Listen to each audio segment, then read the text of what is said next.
It is a Wednesday, March the 1st, 9:04 p.m. here on the west coast of the United States of America. In Germany, where Alpha is joining us from, it's 6 a.m. And Jeremy, how you doing? Welcome, everybody. Thanks for being in here. Hopefully, you're excited for our Wednesday night live reactions. We are broadcasting to 3 different platforms. So we're on YouTube, we're on Twitch, and we are on Facebook. Whichever one of those you're joining us with, welcome. You can participate. Every single one of you guys can leave comments, suggestions, likes. All of that helps when it comes to the algorithm. Zillyhawk, how you doing? And what we usually do is we have a discussion over some contemporary issues that are going on. Yo, look who is in the house. Look who is in the house, man. Wow. Come on, you Reds. Let's do it. We beat them today. We finally beat those guys. And where's Jerome? Where's Jerome? Jerome, where you at, man? He's in England. It's early or late. I have no idea what time. I'm assuming he's in England.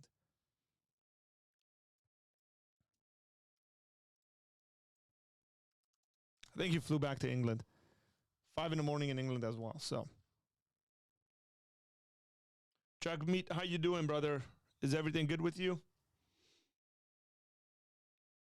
We got 6 folks watching on YouTube. We got 2 watching on Facebook, and we got 1 watching on Twitch. Welcome, everybody. Thanks for being here. Throwback. I know, huh? I know, bro. It's those Periscope days. Those Periscope days and the relationships that were built during those Periscope days were amazing. And so I value it as every once in a while. Zillyhawk is from the Periscope days. And so it's really cool to see you guys. And we've built connections and those continue to do well.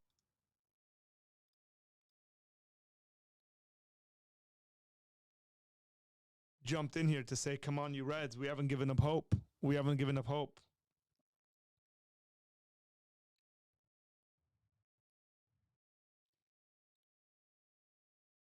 Glasses are foggy and dirty and stuff, so that's weird. It's not coming off. So we will take your suggestions in regards to what we might want to react to today. Might be a longer video, might be some shorter videos, whatever's going on. He says Periscope days were legendary. Still got that book you sent, Kingdom of the Cults. I sent a couple of books. I did a drawing. Maybe we should do that. I haven't done that, but maybe we might want to do that. Where we did a drawing on Periscope, I think, when we hit a certain amount of followers, in which we sent out. My son picked out random names from a hat, I think. Might have been a mug. I'm not sure. And then we sent out some books. So sent out Philosophical Foundations for a Christian Worldview, sent out Kingdom of the Cults. I think I sent out Love Your God with All Your Mind. Yeah, so I'm glad you still have that. That's a very good, useful resource, man, to learn about other worldviews and other religions.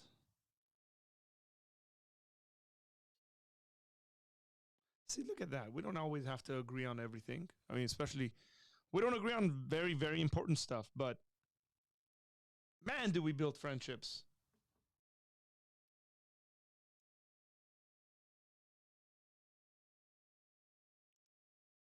That's good. I got my tea, by the way. Grab a tea. I used to only drink tea, but I drink coffee as well. But at nights, cold nights like the one here, some of you guys don't think it's cold, but it's 43 degrees Fahrenheit here in Los Angeles. Very, very windy. Very windy. It was insane. I had my son at soccer practice, and the goal, which was a full regulation size goal, got flipped over by the wind. Consider, by the way, it has nets. Came on down. It didn't hit. It didn't hit anyone. Thank God. But that's why Alvo is a legend, soccer superstar. Hey, let's hope so, huh? That'd be nuts, huh? Wouldn't it? It would be nuts if that kid ends up becoming a professional soccer player. Some of you guys from Periscope days would say, "Hey, I saw that kid when he was born." Like, uh,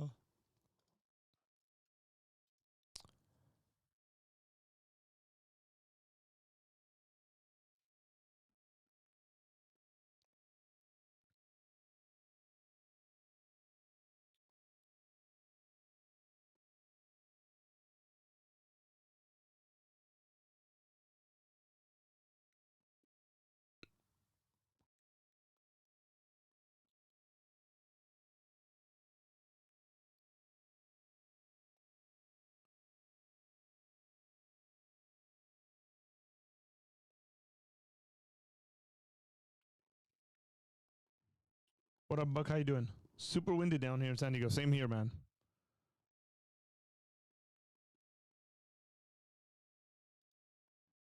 Dude, don't do it. Right on time.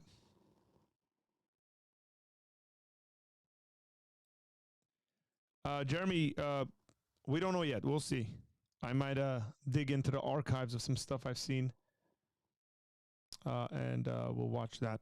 Some stuff to respond to. Soccer is the only game that can end with a 0-0 score with no commercial breaks. Well, halftime would count as commercial breaks, but soccer is the only game that can end in a 0-0 score and the game be as exciting as anything else. There's a famous quote by a former Liverpool coach who said, we tied. It's something like it ended 0-0 or we tied, but we killed them. Something like that. And then you see that quite a bit, I would say.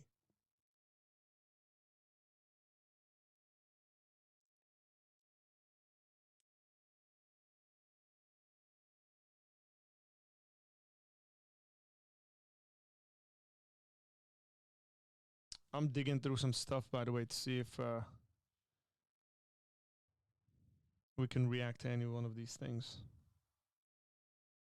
Unless you guys got some videos that have recently come out and you're like, hey, yeah, let's react to that. We'd like to see what Arthur would say about that.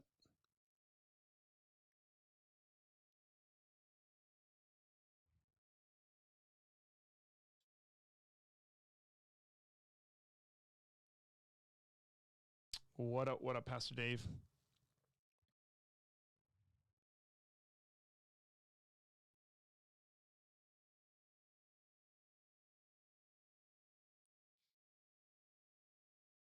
Interesting.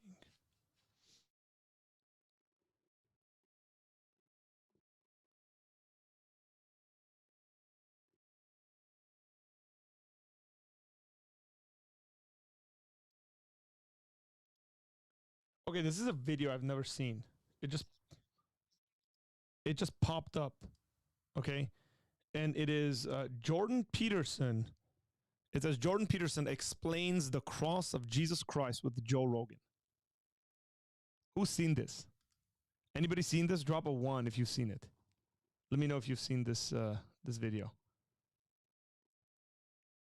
Let's fix it. Let's cue it up, by the way. We'll play it at 1.25 the speed.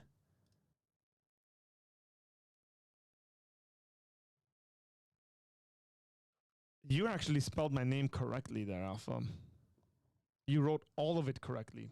That's because my name is spelled with a T and not a Th in Armenian. That's Armenian for those who don't know. And my last name is actually Asadur. Well, no, sorry, you missed something. You got almost all of it right. You wrote Asadur. It's just funny the way my last name is written. It's E-Yan. There's a E and then Y on the. But for whatever reason. But that's the way it's written. But hey, well done. That's pretty good.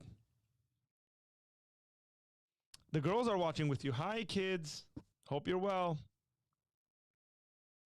Hang on. Well, hey, this is a late night sort of thing, by the way. So this is going to be Joe Rogan and Jordan Peterson talking about the cross of Christ. There might be some stuff in there, so careful, guys. Hide your wife, hide your kids. I got to get that from Ruslan. The world is quiet this week with typical racism stuff. Buck's seen it. Okay. He's the only one who's seen it. Okay. Hit that like button. There's 10 of you guys in here. Please hit that like button and then drop, let's say, right, let's go in the comment section if we want to jump into this, as we're already in 12 minutes into this broadcast. Right, let's go. I haven't seen this video, so I can't guarantee what Peterson says. Peterson usually doesn't say inappropriate stuff. Sometimes he'll say certain things that, cuss words and stuff. But Joe Rogan, I can't guarantee. I don't get the guy's just whatever.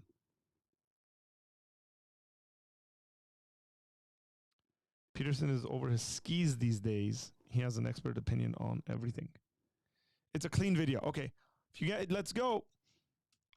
Come on, we got to get like 3-4 more people in here to write. Let's go. So there's 12 of you guys in here, and we got 8 likes. Let's hit the 11-12 likes, and then we need more people to say let's go so we can jump into this. This is a 8-minute video.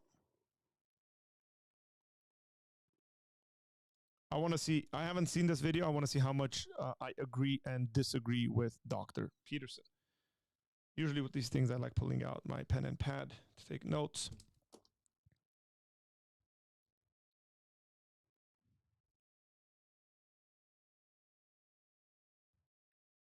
Joe's going to say something out of line. Probably. Something random. Like, it's funny. Like, sometimes people are talking about, like, this thing, and then Joe Rogan will jump in there and be like, yeah, but that's amazing. But, like, what about this? And it's like, where did that thought come from? Here we go. Here we go, ladies and gentlemen. I think this should work. Yes, I love it when technology works. It's amazing. Such a nerd.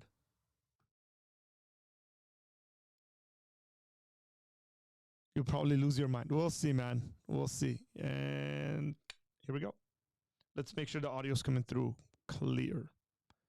By the way, I'm assuming the audio should come through without any issues. So this is weird. This is one of those impossibly weird stories. You think this is either insane or it's true, because that's the only options. It's not boring. It's not predictable. Okay, here we go. It's either insane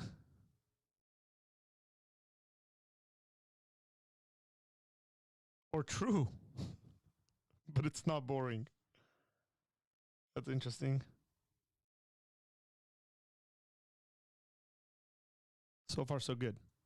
Either insane or it's true. And I got way deeper into that too. I realized some things about the Exodus story. There's a scene in there in the Exodus story where God sends poisonous. This is so cool. It's so stunning. I'll tell you a little bit about it if you don't mind. It's so cool, Joe. I can't believe it can possibly be true. So Moses leads his people out of the tyranny, right? But weirdly enough, they don't go to the promised land. This is very weird. They go into the desert. Well, why? Well, we're all, say, prisoners of our own tyrannical misconceptions and misperceptions, psychologically and socially. So let's say we free ourselves from those. Well, then we're nowhere. At least we were guided by that. That's why people have... This is my main issue with Jordan Peterson, by the way. And if I were to sit across Jordan Peterson, maybe that day will come. I hope so. But even if Jordan Peterson ends up watching this, my main issue is that he immediately jumps into the application, a possible application of it, before he does the interpretation. And this is just when it comes to hermeneutics. Because I want to ask questions of what it meant to the original audience immediately, whether that story is actually historically accurate or whatever like that. And sometimes he doesn't care about that. He just immediately goes into the psychology of it. And usually his application is some sort of a psychological thing. And I would just say, just hit the brakes for a second. Now, he's not the only person that does this, because there are a lot of pastors that immediately jump into the application part of things. It's like, hold your horses, relax. Do your interpretive process first. Understand the text and what's going on, And then we'll talk about application. Not that we won't talk about application. We will, but it's at the end when we talk about application. He jumps into the application, and I think by doing so, he misses something.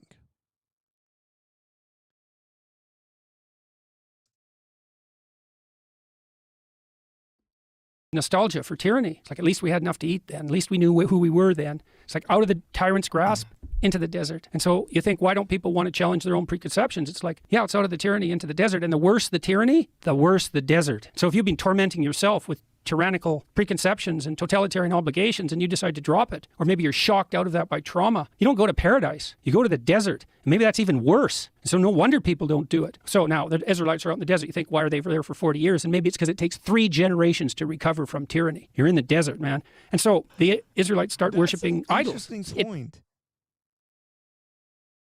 That is a very interesting point. It takes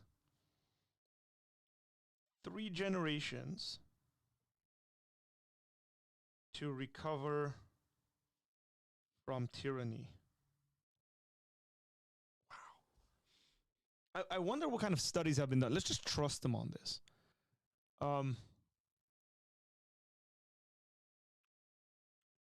Very interesting.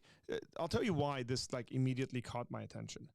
Because yesterday I was having a conversation with one of my guys in Armenia who's making a video. He's making a sort of longer, maybe a 40-minute video that he has scripted already on our Armenian-only YouTube channel, by the way. You can go subscribe to that. It's in my suggested channels. But if you're Armenian, speak Armenian, or have Armenian friends. But we were talking about, he's making a response to Richard Dawkins' book, The God Delusion, which has recently been translated into Armenian, and lots of folks are reading it. So he's making a response to it. And long story short, he ends up talking about communism because Dawkins made a couple of comments, and communism in Armenia specifically. And we were looking at some videos from 1986. And I'll show you guys maybe a portion of this video. Now, you guys want to understand what's being said in Armenian. But it is actually a celebration of the city of Yerevan. The city of Yerevan very recently, the capital of Armenia, very recently celebrated its 2,800 year anniversary. And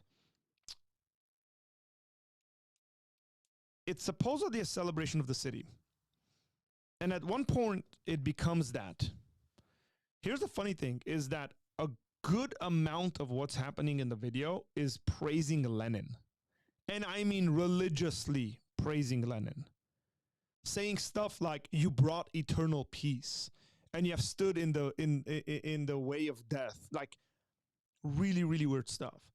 And I'm thinking, okay, communism fell in Armenia, let's just say 91.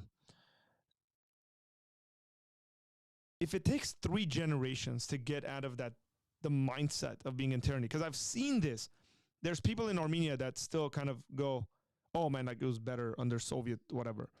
And it's like, no, it wasn't. No, it was like, you still have this slave mentality. You still have this, I love being controlled mentality. And the younger generation doesn't have that, predominantly speaking.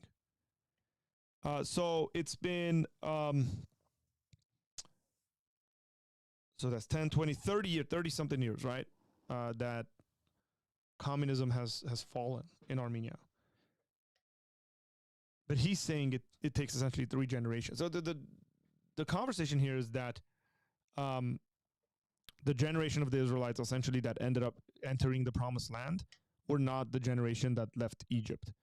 As a matter of fact, nobody except 2 people, Caleb and Joshua, entered the promised land. Not even Moses entered the promised land from that original generation that left. So this is a very, very interesting point. Theology, it's the same thing. And that's why, because they don't have anything to orient themselves, because they're not tyrannized anymore, and they get all fractious and they fight with themselves, and Moses has to spend all day judging their conflicts because otherwise they're at each other's throats. And anyways, they turn to false idols. And so God isn't very happy about this, and he sends poisonous snakes in there to bite them. So it's like out of the tyranny into the desert. Now we're fractured by ideologies. Now the poisonous snakes come. And so the poisonous snakes are biting them and biting them and biting them. And they finally break down and go to Moses and say, look, you want to have a chat with God and get him to call off the damn snakes? And Moses says, yeah, okay. And so he goes and talks to God.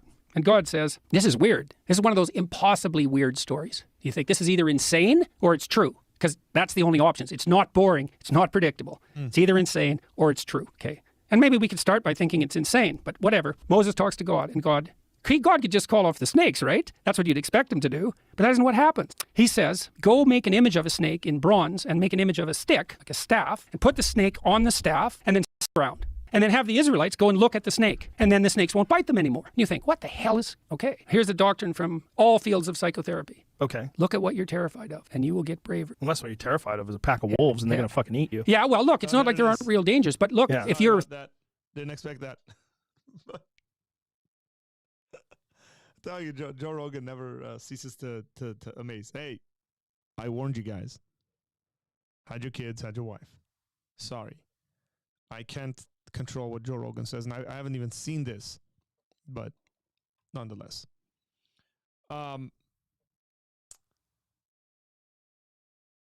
Joe Rogan, so what Peterson's saying is, and this is interesting, right? Again, this is why I don't like psychoanalyzing the text before actually like interpreting the text, because he immediately turns to that, he's like, look at what you're terrified of. I mean, generally that would be true in regards to what he's saying.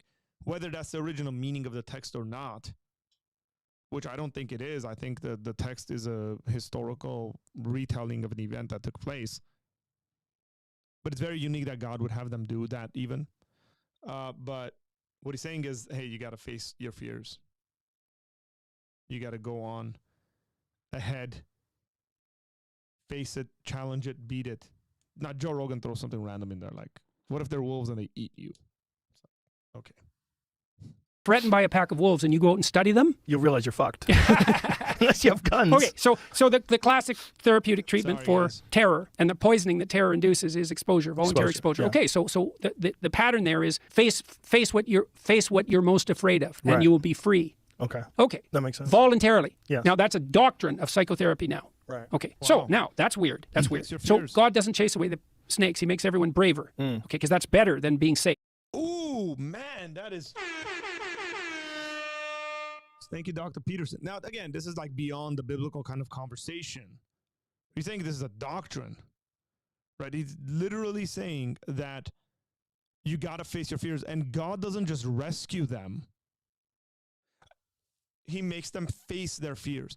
Now, that's unique in the sense that we're made. And there's a number of books, by the way, on subjects about like helping other people, where the suggestion is that it's probably not a good idea just to go around giving money to everyone, because you're not really helping them. You can be enabling them to remain being poor. Like challenging people and having people work for stuff is going to give them a lot of self-dignity. If you're just rescued all the time, and I'm thinking about kids right now, I'm thinking about my own children, when they're afraid of stuff. Like, does it make sense to always jump in there and just save them from the situation? Or for them to confront the situation, deal with the situation, and overcome the situation? I think everybody would, like, common sense would say, obviously with parental supervision and stuff like that, is to help them confront that, overcome it, be victorious over it. So when my kids say they don't want to go to practice, I tell them, no, we're not going to quit. We're going to go to practice. And then they show up at practice and they don't complain about it. And they play for 3 hours without one complaint in the freezing cold. Isn't that interesting? And it just, I think, creates very well-rounded individuals. Thank you, Dr. Peterson. Bravery is better than safety. It's a more reliable cure for terror. Okay, now, that's cool. But this is even more cool. In the Gospels, Christ says that he has to be lifted up like the serpent in the desert. Yes, you think, what the hell does that possibly mean? Because, well, that's a snake first on a stick, and Christ is comparing himself to a snake on a stick? Okay, so what is this? What can this possibly mean? Well, I was thinking about that in relationship to imagery of the crucifix and the story that surrounds it. So Jung thought that the Passion story was archetypal because it's a limit story, like this debate at Oxford. You cannot write a more tragic story. It's impossible, technically. Why? Well, because it's a story of the aggregation of everything that people are afraid of. So there was no death more painful than crucifixion. That's why the Romans invented it. It was to punish political miscreants. It was the slow, agonizing death by suffocation, essentially, and dehydration and exposure. It's extraordinarily painful.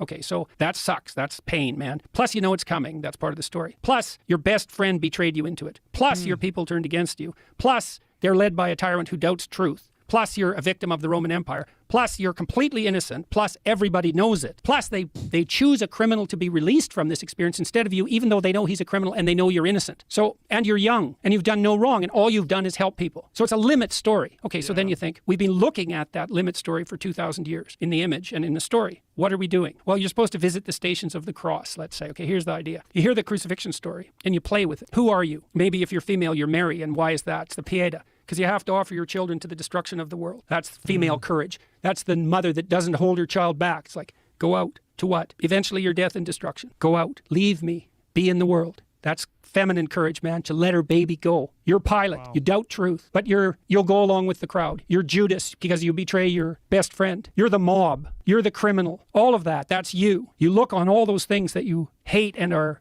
terrified by. That's not a snake. It's like the worst of all possible snakes everywhere. That's what you're looking at. What do you see? You see death, you see destruction, pain, terror, tyranny, frailty, betrayal. Look harder, look harder, look harder. What do you see? The death and resurrection. You look far enough into the abyss, you see the light. Well, that's the story. That's the connection between those stories. And this unbelievably strange thing is that connection exists. It's like there's the strange story of the serpent in the desert, and we know that story is 3,000 years old, something like that. We know that. And then we know perfectly well that Christ said that he was allied, that his image was allied with that snake. That's written down. And even if you don't believe in the historical reality of Christ, someone still made that connection. And did they know everything we were talking about today explicitly? So what do we make of the fact that the shamanic experience, which is replicable cross-culturally and which dominated the human landscape for at least 20,000 years, we know that it involves a death and a resurrection and an entry into paradise and a reunion with the ancestors. And so what does it mean? Who knows, man? This is way past my knowledge, but I know that connection. Look, I like this. Again, hermeneutically, I would have all sorts of issues with this. But I like the fact that what Peterson is doing is essentially telling us to look, like use the Gospels as a mirror.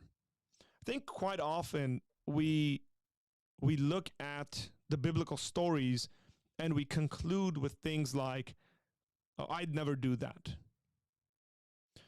Well, let's look at the life of Jesus. And towards the end of it, every single one of his friends abandons him. And we think we wouldn't have done that. I mean, not everyone is a Judas, right? Not everyone does what Judas does, obviously. But everyone abandons him.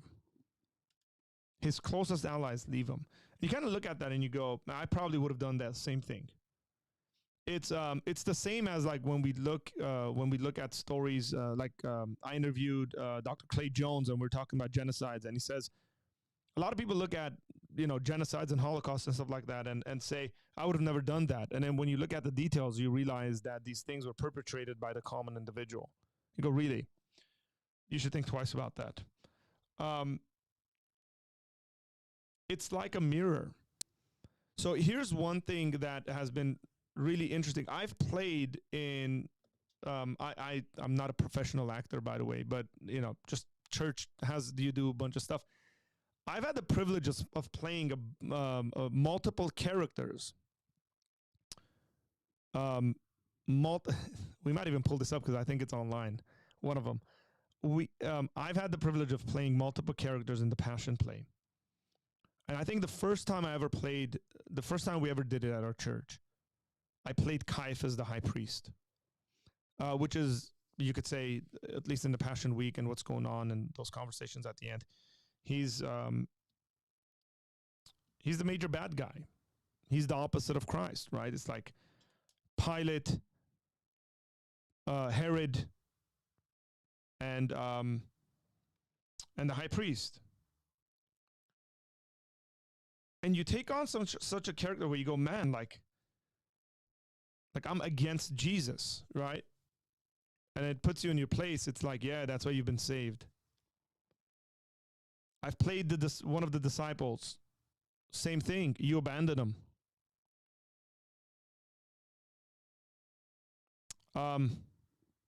Actually, I don't think I've played one of the disciples. I think I did. Not sure. Maybe I've done it 4 times. But I think one of the times I played a Roman soldier. I could be wrong about that. But no, I don't think I did. But the final time I played Jesus. And that's like something else, man. That's the one that's online somewhere. Some of you guys are going to like go look for it. That'd be hilarious. Maybe we'll pull it up. Who wants to see that, by the way? If you want to see that, drop a little comment in the comment section. And then we'll try to find it on YouTube and pull. Like, we won't watch the whole thing, but it's not recorded very professionally. And I'm not a professional actor. But that was like heavy, man. But it's like a mirror. You know, I don't know how anybody can read the Gospels and not be able to reflect on his or her own frailties, sinfulness, considering the fact that Jesus dying for our sins. Every single one of us. It's phenomenal. It's really cool that Jordan Peterson's able to see this. That I just told you about, between the story in the New Testament and that story in Exodus, that took me like 30 years to figure out. Because there's also the idea that the hero goes into the abyss to rescue his fellow. Sorry, Joe. Look, no offense. But like I get how he's getting into the psychoanalysis of it, but the comparison that because Jesus literally says, as Moses lifted the serpent or the staff in the desert, and whoever looked upon it was saved, so shall the Son of Man be lifted up, and whoever gazes upon him or looks on him shall be saved. Like, Jesus very clearly makes that. And if we study our Bibles pretty well, we're going to understand that there's a definite connection between death and putting your attention and your trust in something that God has given that's going to bring you salvation.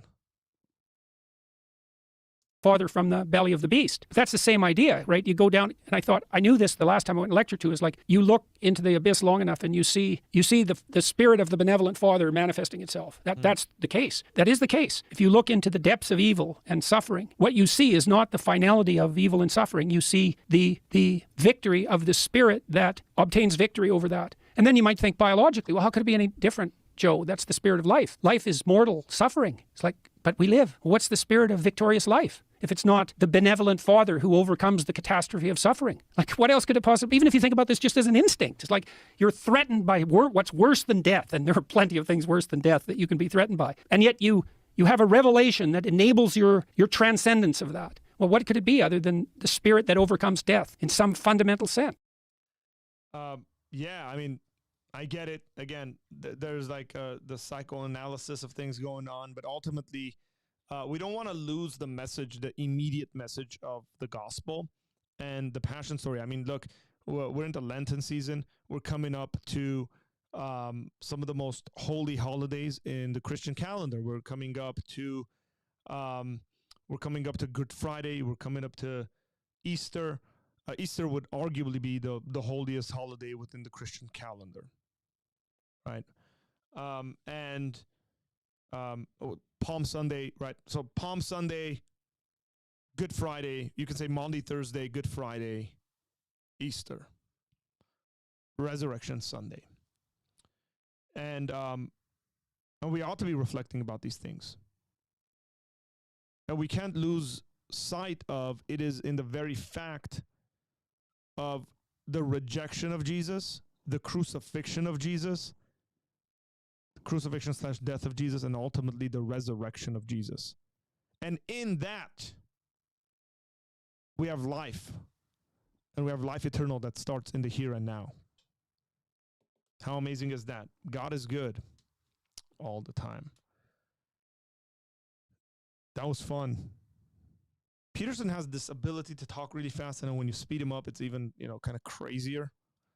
But again, I mean, I love the stuff he says. He brings up stuff that obviously, one of the things I've realized is that when folks pay attention to the Bible and they have different expertise, so like a scientist is reading certain texts, they're going to see certain things that, your average layman when it comes to science doesn't see it. The theologian is going to see certain things, right? And the expert in hermeneutics is going to see certain things. Pastors who regularly are advising people and counseling people are going to see certain aspects as life lessons to be applied to individuals' lives. Apologists are going to see, like, it's phenomenal for me that I can read the book of Acts, and it like there's so many passages that deal with like convincing and persuading that pop up to the surface, where folks just for some reason don't see those things. Because you're paying attention in those areas, which is fine. And then you get someone who is a psychiatrist, psychologist, who sees these things and is able to grab onto like, here's how that affects the human psyche. It's like to actually face your fear, to face the very thing that's killing you, to look at it, is actually a good thing. And this has been settled essentially. Is phenomenal. So you can always grow and learn. I wouldn't say that's necessarily what the meaning of the text is, but I would say that is some good additional information to have in our understanding of the biblical narrative. So thank you, Dr. Peterson. I'm gonna jump into some of the comments, by the way. Wow, that was really cool. Should I look for that video or not? You guys want to see that?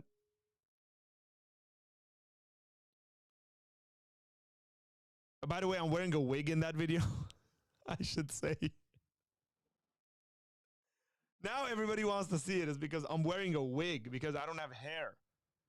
I'm wearing a wig because I'm playing Jesus. Jesus had long hair. Smash that like button, ladies and gentlemen, and we got 14 likes. That's pretty good. Thank you. Jesus is the Son of God. 12 disciples, 12 months. Easter is the spring. Yeah, I think that's nonsense, by the way. That is a complete misreading of the text, Buck. Because you realize that the word son only sounds like son in English. Like it doesn't sound like that in Greek or Hebrew. Amateur apologist. Hi, how you doing? Welcome to the stream, man. Granny's Peyote Stash. My name is Jeff. Congratulations, Jeff. Nice name. Jesus dying for our sins is a symbolic excuse for us to forgive ourselves and resurrect to better people. Forgive and be forgiven. It's really a beautiful religion. Now, what I would say is I would just drop the whole symbolic excuse comment. Jesus dying for our sins is for us to forgive ourselves and resurrect to better people. Forgive and be forgiven because we forgive because we've been forgiven. That's the way the Bible puts it. Right? We ought to love because God loved us first. We ought to forgive because we've been forgiven. I just would drop the symbolic excuse. I don't even know what you mean by symbolic excuse, but it is not an excuse. Definitely, it's coming to terms with your actions. It is actually facing your frailty and wrongness. Repentance is the most humbling thing you can possibly do, in my opinion. And I mean that like generally speaking, but I mean in the sense of like repenting to God, meaning you confess your sins, you confess your wrongs, and then you say, these are wrong, I acknowledge them, and I'm going to turn away from them, is extremely humbling. Because you're admitting your faults. And even repenting to other people, it's like you like to go to your spouse, to go to your children and say, I was wrong, is humbling. And therefore, that is the reason why the Bible says that God, that God shows grace to the humble, but he rejects the proud.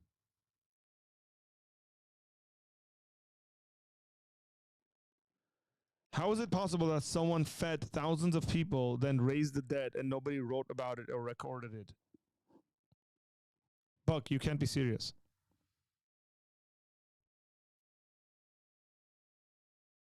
What do you mean nobody wrote about it and recorded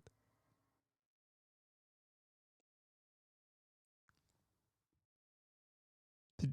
Are you catching what I'm saying here?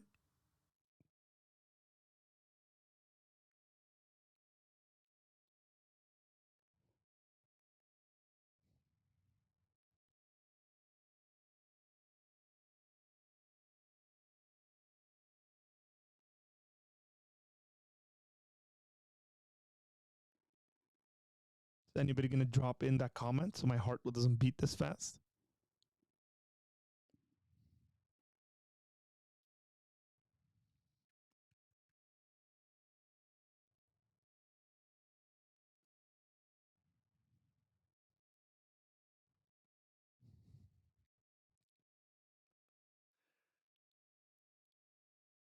Of course they did.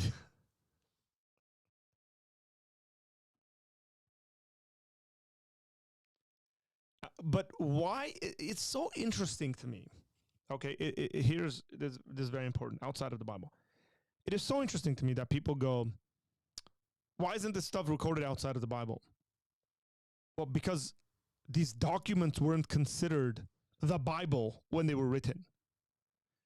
They were written, right? They were written. Now, we know they were written by the inspiration of the Holy Spirit, so on and so forth, but they were written down as documents. They were written down as evidences, as Luke says that this is an accounting of the things that Jesus did. So they were written down. Now, this is a good question. Any Jewish or Roman historians, why would the opposition record these things when they thought it was false and wrong and they killed the guy who did these things?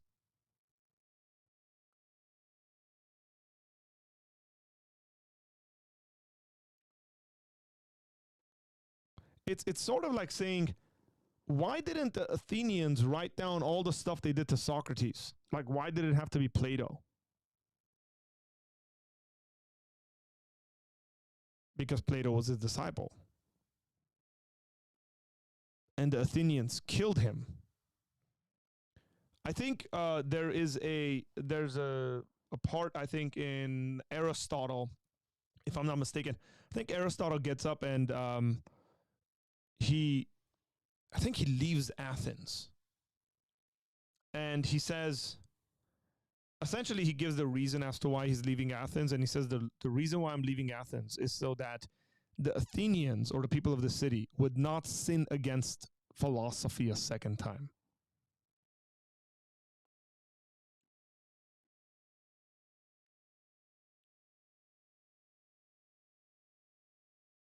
Well, there's a couple of things I would say about it's news, it's miracles. Why wouldn't it be recorded?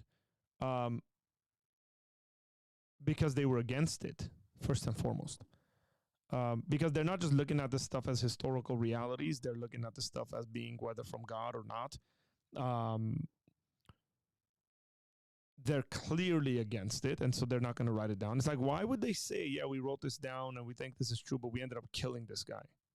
That sounds a bit weird, right? Now they don't function the way we do, right? Like in regards to like everything being news. That's not the way the ancient world works and operates. So there's that. But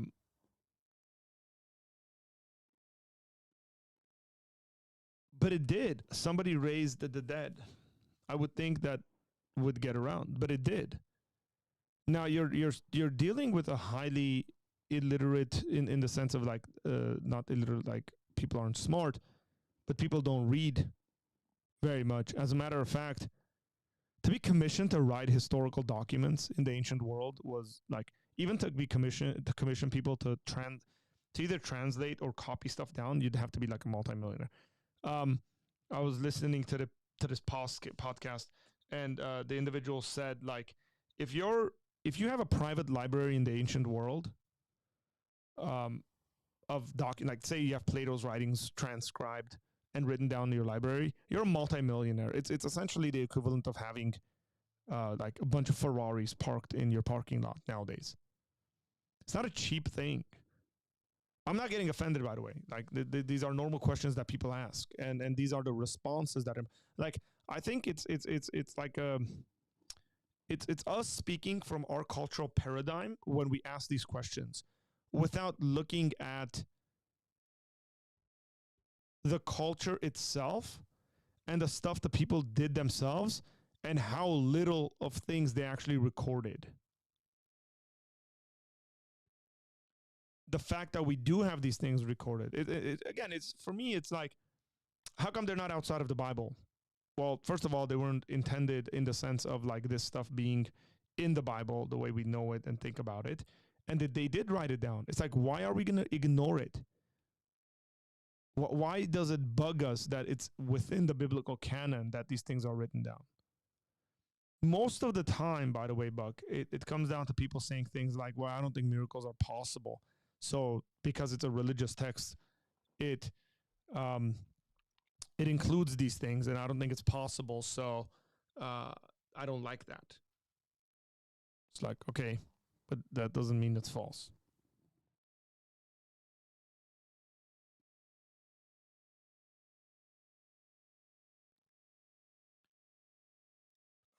Yeah, no offense, but it's not being rude, but it's like saying they burned all the evidence. Yeah, but they didn't burn all the evidence. It's not what I'm saying. What I'm saying is that people wrote this stuff down.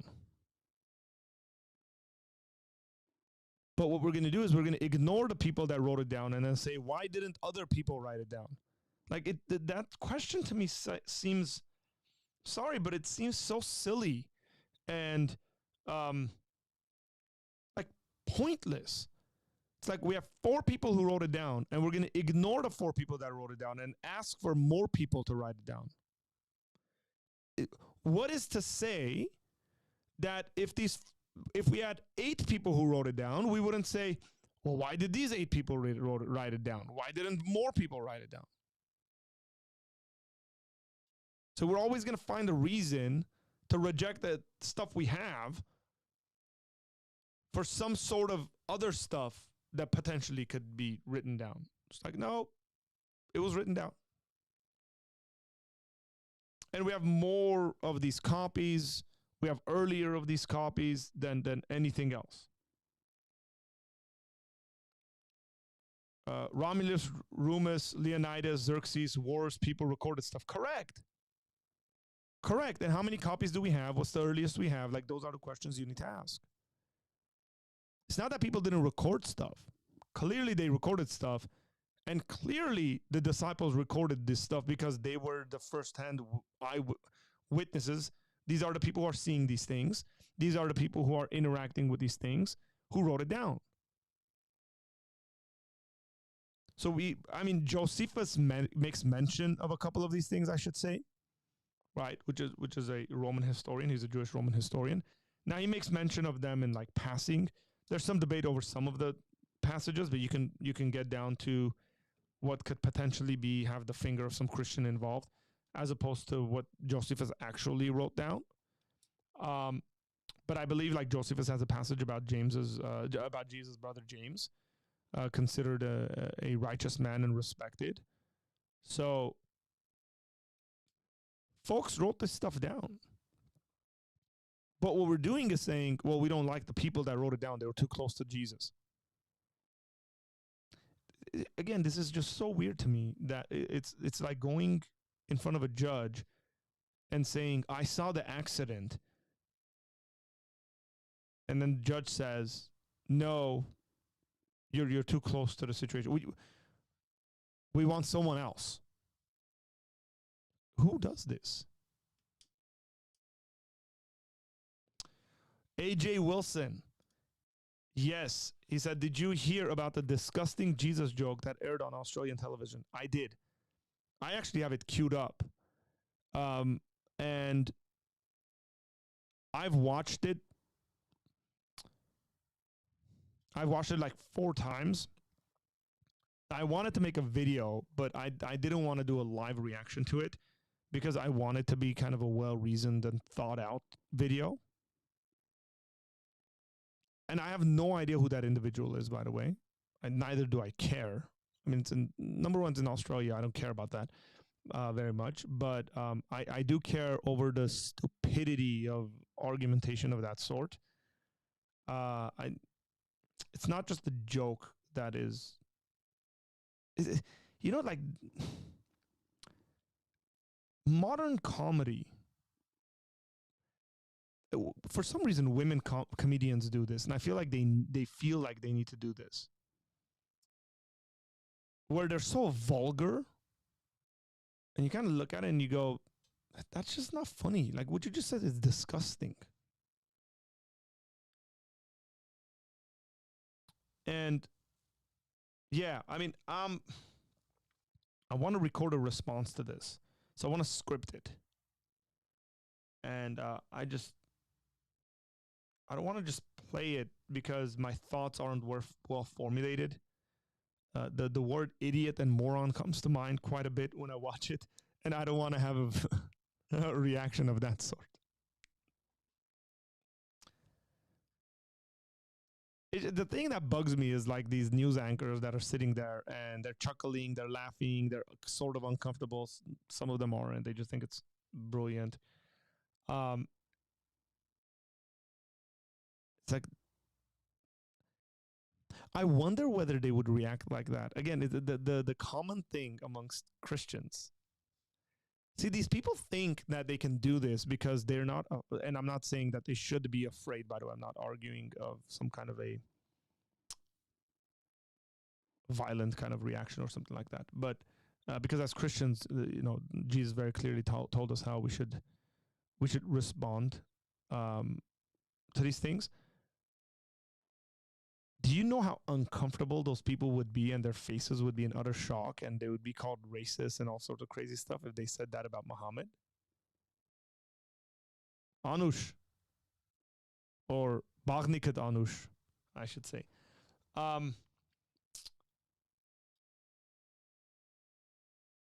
Yeah.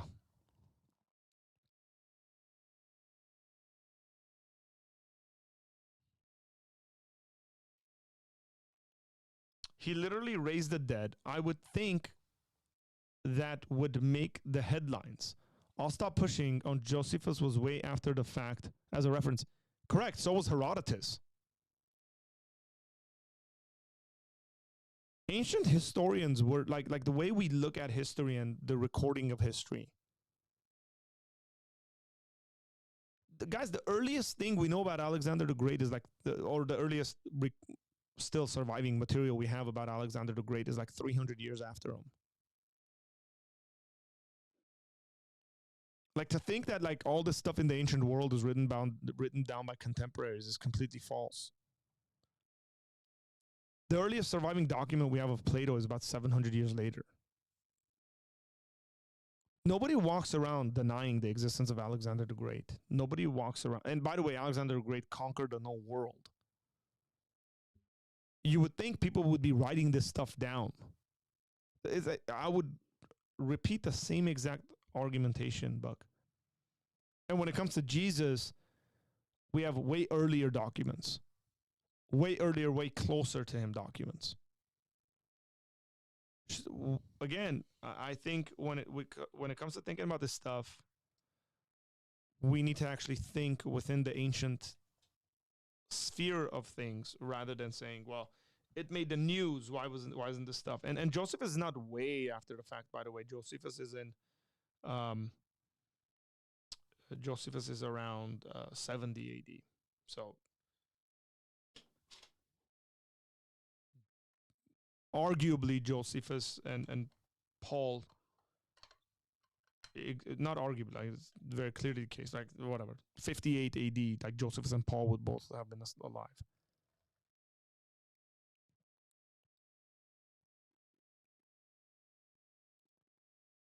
Buck said, it was on a guy named Waleed's TV show. I'd like to see a Muhammad joke go over. Correct, right? That'd be very interesting. Yeah, the Dead Sea Scrolls did survive.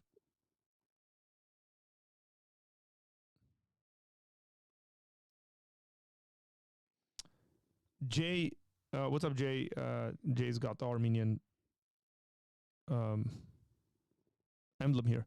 Says, at what point did God acquire knowledge of counterfactuals, before, during, or after creation?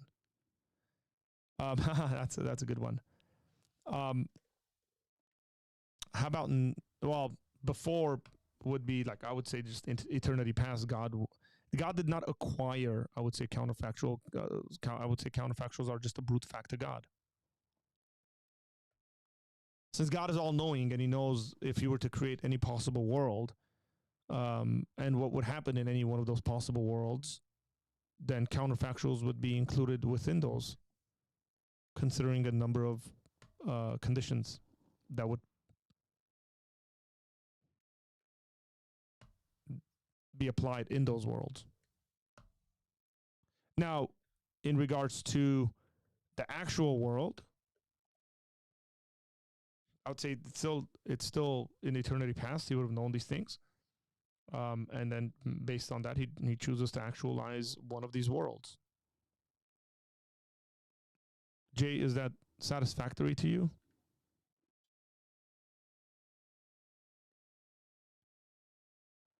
If he knew before creation, did he not create sin or predestine it? No. Yeah, you went like kind of like this to ask this question. Not to be offensive here, Jay. Appreciate it, by the way. Appreciate the question. It's good. No, because the condition that would be applied here would be that he created a world in which people freely would choose to sin. Now, did he predestine sin? I would say no, he didn't predestine sin. He knew it was going to happen, and it did happen, obviously, because he knew it was going to happen. Again, this is one of those things where God's knowledge of the future, it doesn't necessarily contradict it being free. If you're interested in this, you could read Bill Craig's book, The Only Wise God. If you haven't already, you might have already read that book. The other thing I would say is that God did divinely decree a world in which there would be sin. And I personally don't have an issue with that, considering that human beings freely chose and rebelled against him and brought about sin. And God actually has and had a plan as to why, and I would say he has a greater plan as to why he would actually allow sin and then redeem creation from it and bring about a greater good. So, yeah. A big thanks to our good friend from Germany for the super sticker. Thank you very much. Appreciate it, Alpha. Thank you for the super chat. That's coming in euros. At least that's the way it's showing me.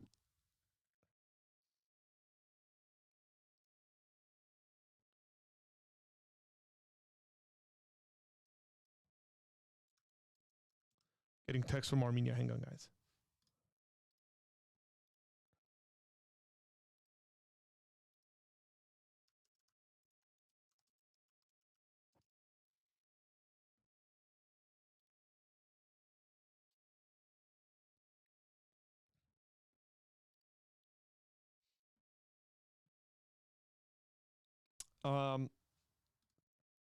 Man, I'm gonna look for that video. But like, come on, guys. I gotta get a number of you guys to actually want to see that portion of that play, I guess. But I gotta look for it.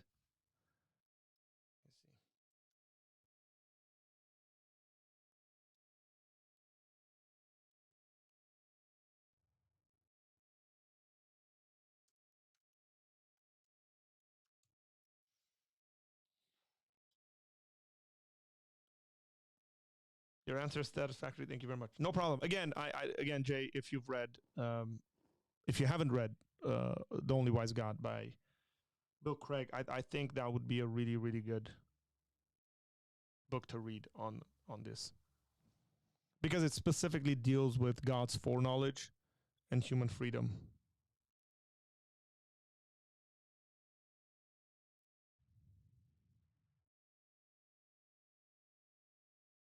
Someone said predestined.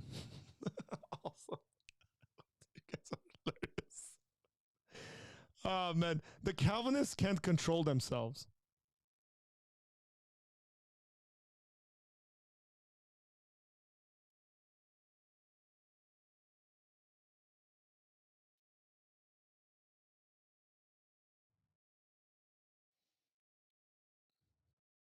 Like literally, it's like, oh, I just heard predestined. Hey, I said divine decree. I didn't get a reaction from there.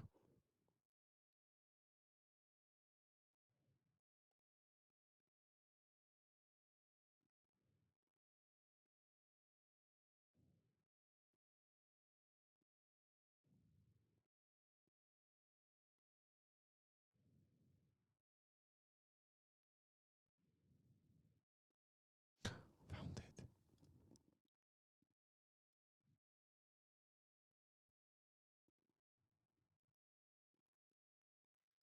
They say bald guys are super alpha. You have more testosterone.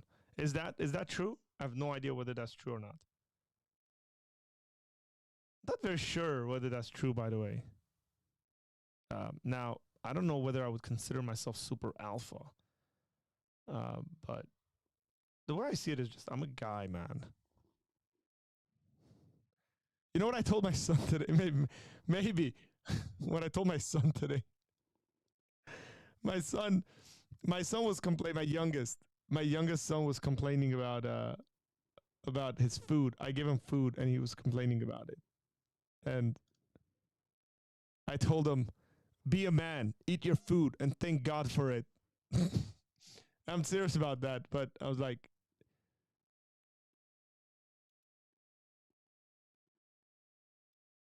real men eat their food and they thank God for it.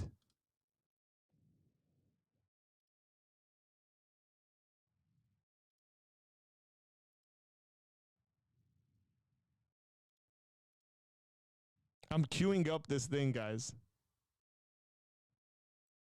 I'm queuing up a certain portion of it.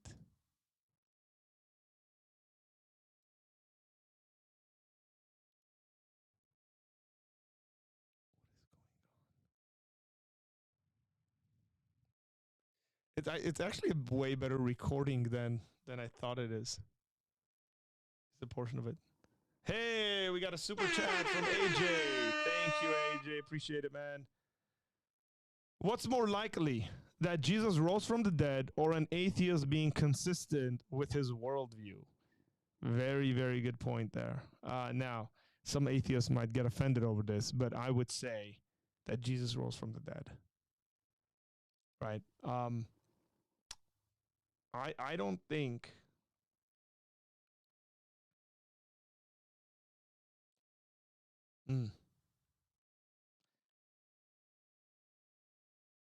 Well, I'm not sure. I'm not sure whether atheists in totality are consistent with their worldview. The part of the reason why I say this is because I think quite a bit of people could be consistent with their worldview, and there's things they don't know about their worldview. And so, like, being consistent to something that they're not aware of should not be a part of the equation. But yeah.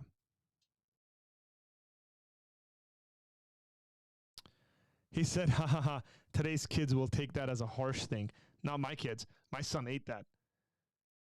I told him, you can't put it down. You better eat it. And he was like, but I don't like it. And I was like, real men eat their food and they thank God for it because they have food to eat. And he was like, okay. So he ate it. That's a wild question. AJ, you just triggered the atheists who are later going to watch this stream, if they do. The bald thing is a myth, sorry. Because I was thinking about like a bunch of bald guys that are a bit feminine. So that's why I said it's not true. I just didn't want to say that. Hey, you guys want to see this? You guys want to see this play of me in a play where I'm playing Jesus? Drop a little one in the comments. There's 11 of you guys, so let's see how many of you guys want to see this. And with that said, what I'm going to do is I'm going to turn this off on Twitch and Facebook. And if you want to watch us reacting to me playing Jesus, why don't you jump on over to YouTube?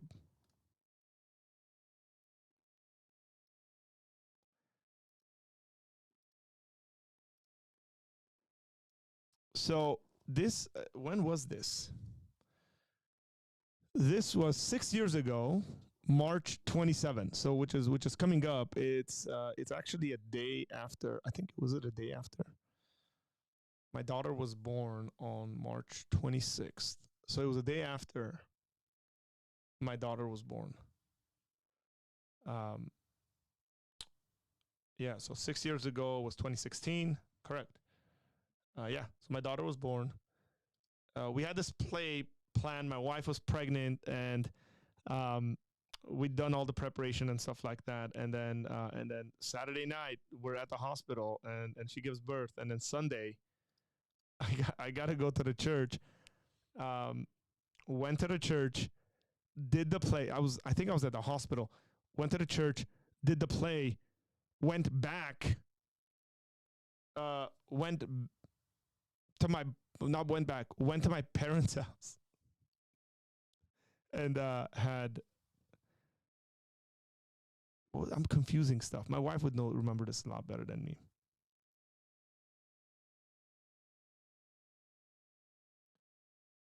I think it was like would I go? Maybe I went Saturday night before the kid was born and had dinner at my parents' house, and then I went back to the hospital.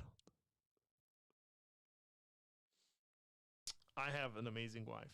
She's a super mom. She's probably not watching this. She's probably sleeping, or she might be sneakily. Like she's like, is Arthur watch?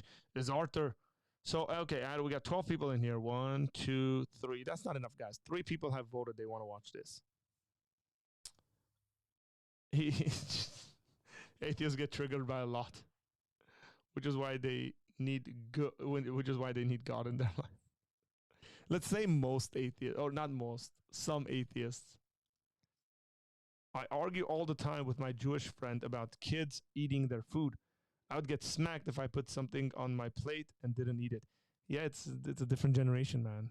It really is.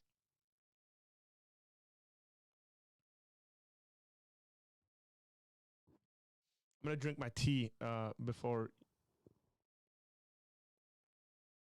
Yeah, as you guys vote, let's play. What is this? Mild distant. What is this? Wow, that's a cool one. What is this? Oh, that's a cash register. I should play that for every time you guys give the super chats. It's like super chats comes in, cha-ching, the cash register. Oh man, I think the heartbeat one is the longest one I have. I mean, I do have this. This is. You guys, can you guys hear that?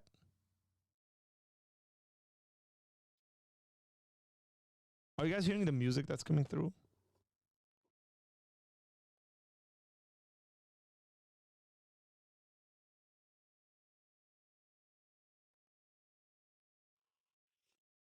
Can you guys hear that music?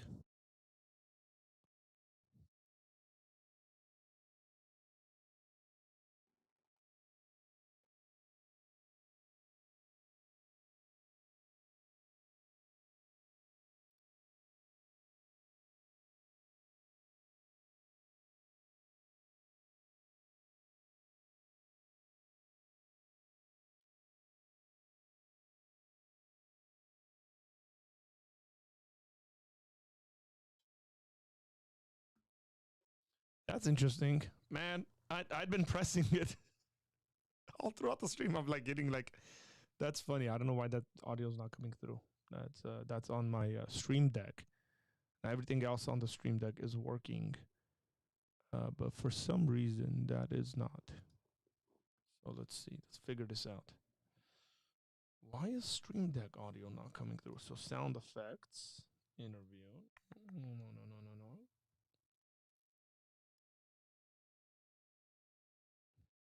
Come in here.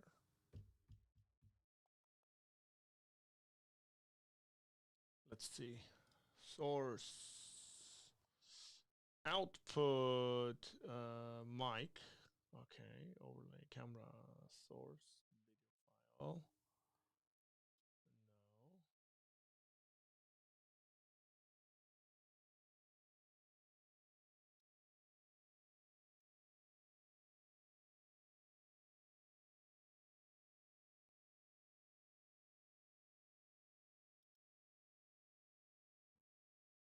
Really curious. How do you place audio from the stream deck?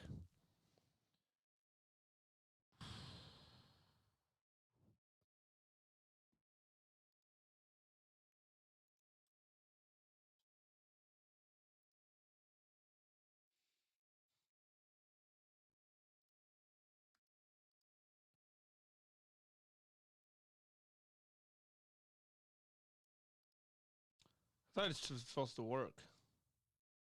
All this audio lined up on my stream deck.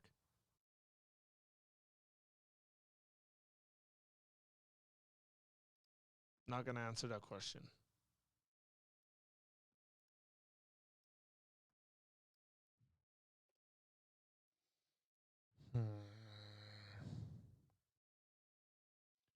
There's a button here that says play sound. What sound is it gonna play?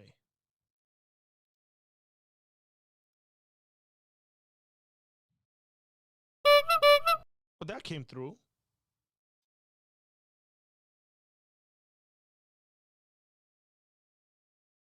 No, that came through, guys. The little bicycle horn came through, right? That came through.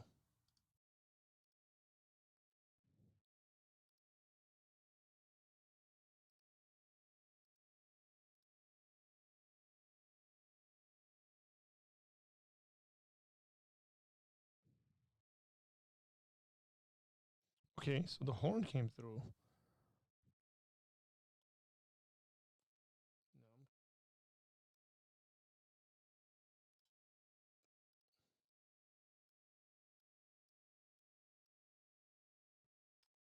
Let's go over there and let's add play bicycle horn.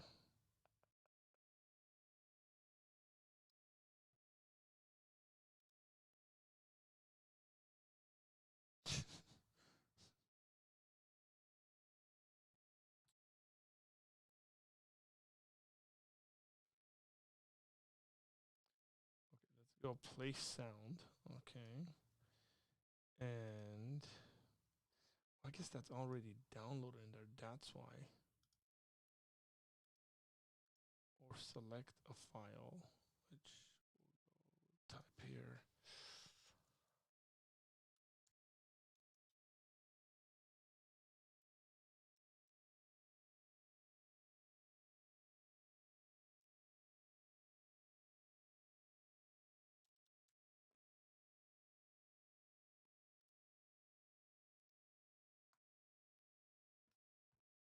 Might be downloaded in the incorrect place, by the way. That might be why. So this is audio. It's downloaded into audio.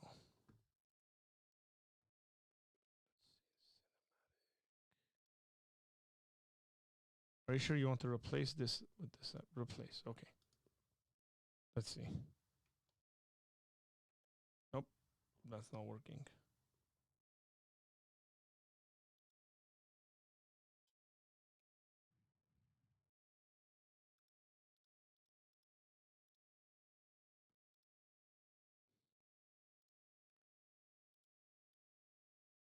I got that video queued up. We're gonna watch it right now.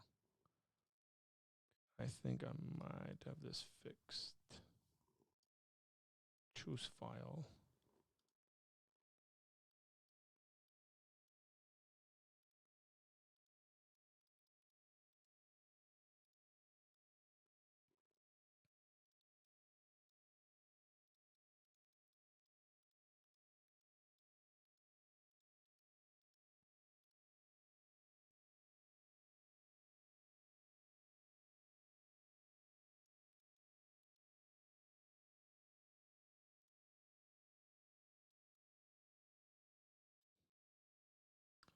So weird.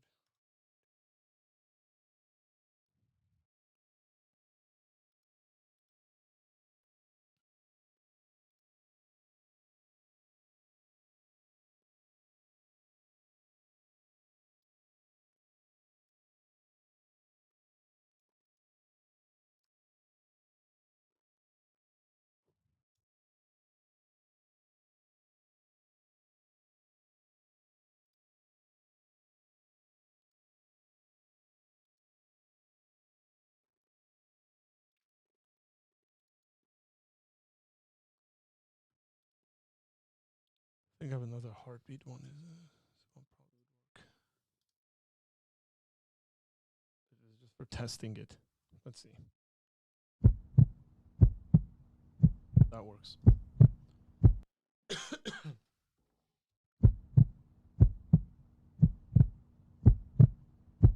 Okay. With all that said and all that weird work, let's jump into this. Let's watch this scene from about 6-7 years ago. 7 years ago, actually. Now my daughter's turning 7 this month. My son, my oldest, is turning 9, 12 days, and my daughter is turning 7 in 25 days. So birthdays galore this month. Let's go ahead and watch this clip.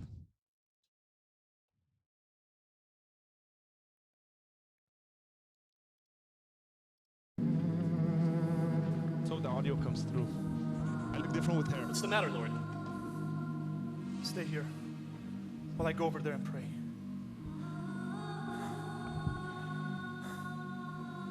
What's troubling you?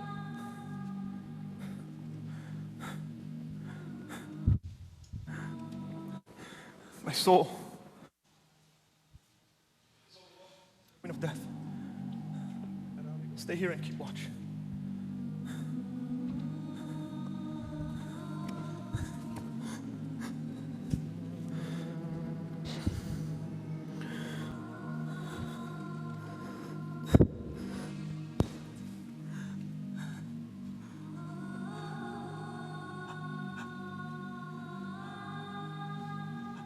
Abba,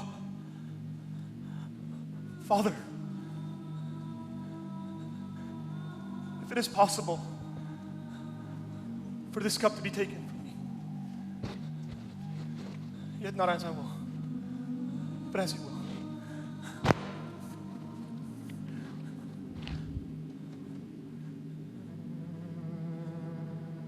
Peter, are you asleep? You could not keep watch for 1 hour? What is it, Rabbi? Stay here and pray so that you may not fall into temptation. The spirit is willing, but the flesh is weak. That music, that background music is solid.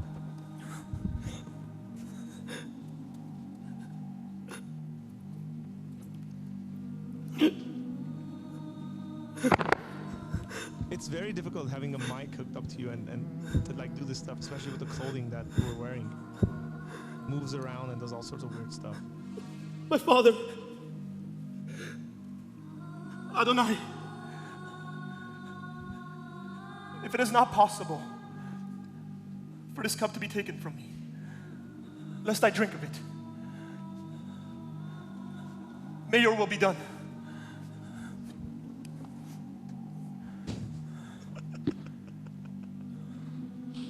Peter, are you still asleep? What? Lord, forgive us. Enough! The hour is near. The Son of Man is betrayed into the hands of sinners. Look, here comes my betrayer. Let us leave. Hang on. Dude, it's still at 1.25 the speed. It's like, I don't talk that fast. That was weird. I should have caught that earlier. Ah, yes. Okay. That's weird. Now that audio didn't come through. It did. I appreciate this. Let's see what happens here. But they like beat me and did all sorts of stuff. This dude here looks very shady. Very shady kind of guy. Do you guys see the shadiness of this guy? He's like sneakily like, this is our good friend Harut. This is my brother, by the way, who ends up like seriously kicking me and beating me at one point. Like he seriously hit me. People didn't like him very much. When I kiss the man, arrest him, and lead him away under guard. Such a sneaky guy. Greetings, Rabbi. Judas, you betrayed the Son of Man with a kiss? Enough! I said enough. Put away your swords.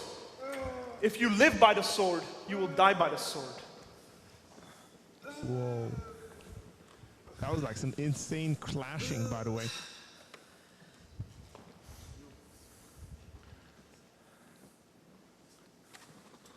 Jesus of Nazareth, going to the high priest. Take him away. Am I leading a rebellion? That you have come with swords and clubs to arrest me? Every day I taught in the temple courts that you did not arrest me. But this has taken place so that the writings of the prophets may be fulfilled. Oh, good editing, man. They edited this stuff. I think I've seen this like one time, but oh,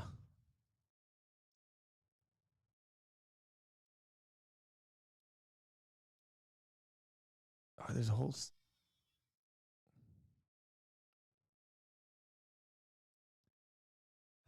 you guys are messed up. Jonathan Rumi is a great actor, man.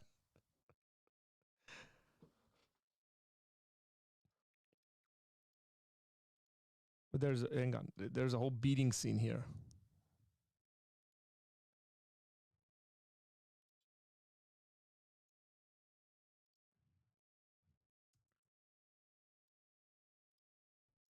Why isn't this fast forwarding?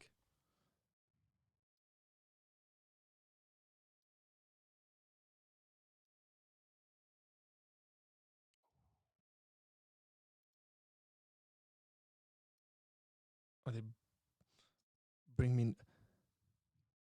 Hey, I appreciate that. I had a good coach, man. We have someone at our church, who is a professional actress. She does theater. She's done movies as well, and so she's a firecracker. She's a really really good friend, and she essentially scripted the whole thing, directed all of us, like produced the entire thing, and it's very weird, I should say, that we always make fun of this because it's so difficult coaching a group of, like, I don't know how big the cast was, but there's probably like 20 guys in there, more. And there's 12 disciples, a couple of high priests, that's 15, Jesus Pilate, that's like 8. There's like more than 20 guys. Okay? And Buck, you're overstepping, man. Don't do that. Hollywood may not be far away. It's literally not very far away, okay? And I don't want any part of it. But the fact that she was able to like teach it, because we're all amateurs. Every single one of us in this play are amateurs. But she made us look really, really good, and she told us these breathing techniques, how to essentially fake cry, what that looks like just really, really cool. Here, we'll jump into another portion of it. This is before Pilate. This is fun. I mean, it's on YouTube, so hey. They brought me in. Look at that. They beat me up. Busted my nose up. I had to be backstage. Are you the king of the Jews? Does this question come? Here's the crazy thing. Like, I'm backstage as the other scenes are happening, and they're putting like blood on me and getting the all that stuff fixed. So it's just hilarious. But From you, or from the talk of others? I wish the audio was better. Am I a Jew? He's as good. It is your people, your high priest, who have handed you over to me. What have you done? Are you a king? My kingdom is not of this world. If it were, my followers would fight to prevent my arrest. So you are a king. You say that I'm a king. For this purpose I've come into the world, to bear witness to the truth. And everyone on the side of truth listens to me. Truth. What is truth? What is it, my wife? Who is that with you? A Galilean prophet who the Jews say.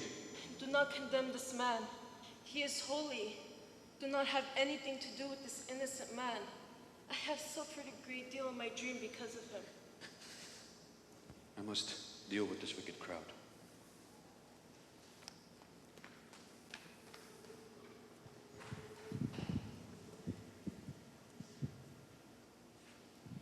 I have examined the prisoner in your presence, and I find in him no fault.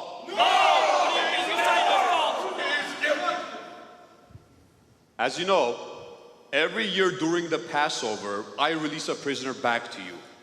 We are holding here the murderer Barabbas. Which of the two prisoners shall you have me released back to you? Barabbas the murderer or Jesus the Messiah? He's not the Messiah. Free Barabbas! Free Barabbas! Free Barabbas! Free Barabbas! Which of the two prisoners shall you have me released back to you? Barabbas! Free Barabbas! Free Barabbas!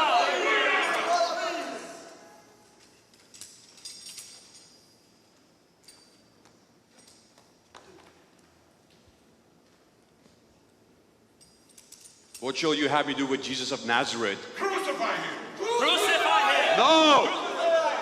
I'll punish him and then set him free.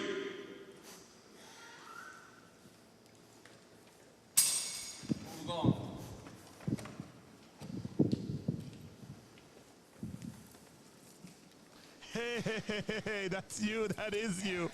Tom says this is amazing. Tom, man, this is so good. We got to bring this back. We got to do this one of these days. All right, Your Highness. 1, 2, 3, My brother's got that whip like. 4, He's got to practice that, man. Seriously, practice 6, that. 7, 8, 9, 10, 11, That duduk is about to make all you cry. 12, 13, 15, 16, 17, 18, 19, 20, 21, 22, 23, 24, 25.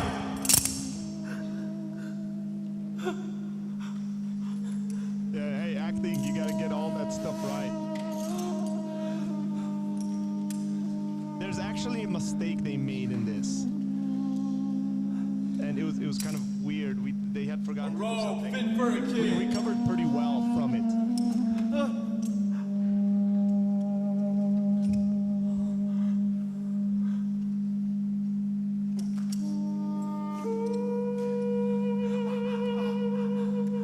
I bow to you, King. Your Majesty. No, man, the crown thorn's not out of What this would it constantly. without his crown?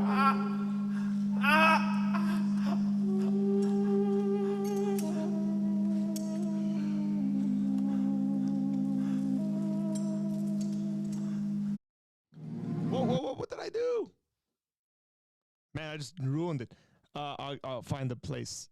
Guys, Buck, the crown of thorns. How can the crown of thorns be added by Constantine when we have earlier gospels?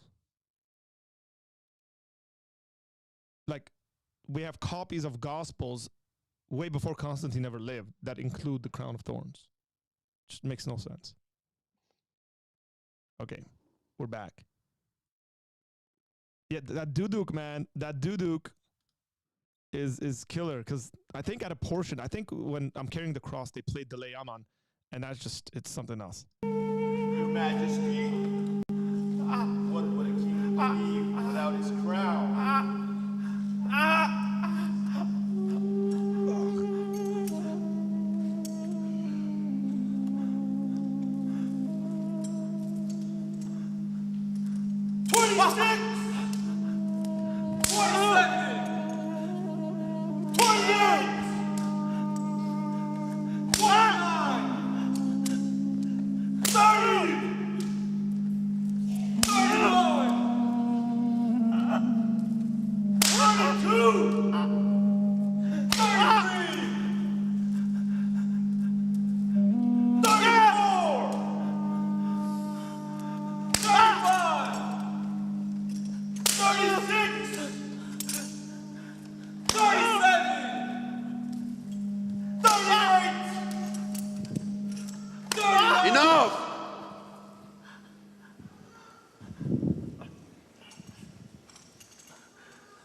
Here is your king. We have no king but Caesar. If you let him go, you are no friends of Caesar. Whoever claims to be a king opposes Caesar. Crucify him! Crucify him! Crucify him! Crucify him! Crucify him! Crucify him! Crucify him! Crucify him! Crucify him! Crucify him! Crucify him! Crucify him! Crucify him! I wash my hands of this man's blood. His death is on you. Let it be on us and our children and our children's children. Do as they say.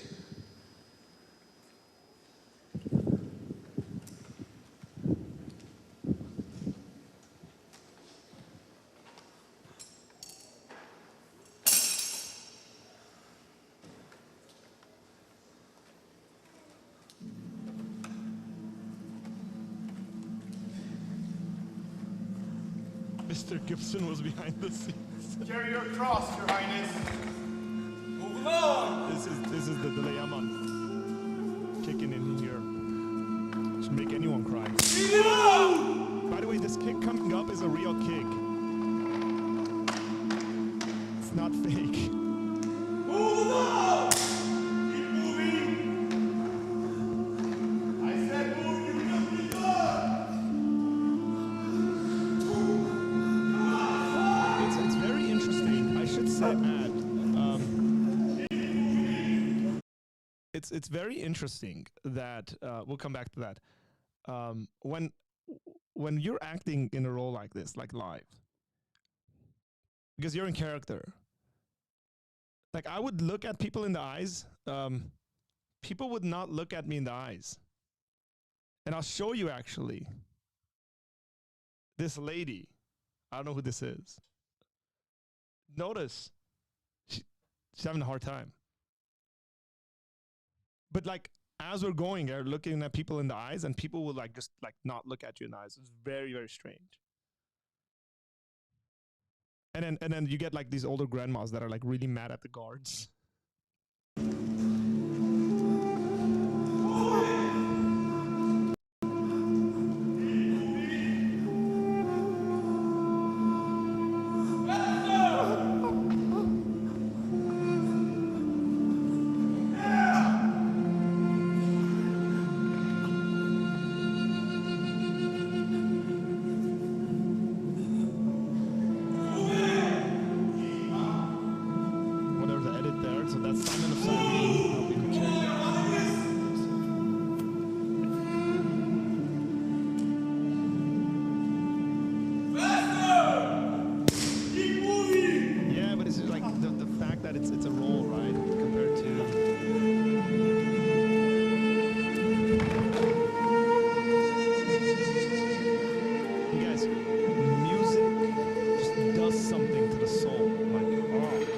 Something about music, it just does all of this done without that music would it wouldn't have the same kind of oomph.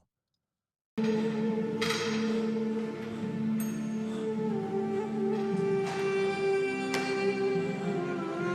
don't have controls over like what's in the tape.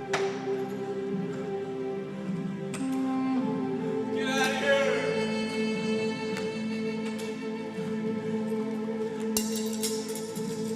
Get up!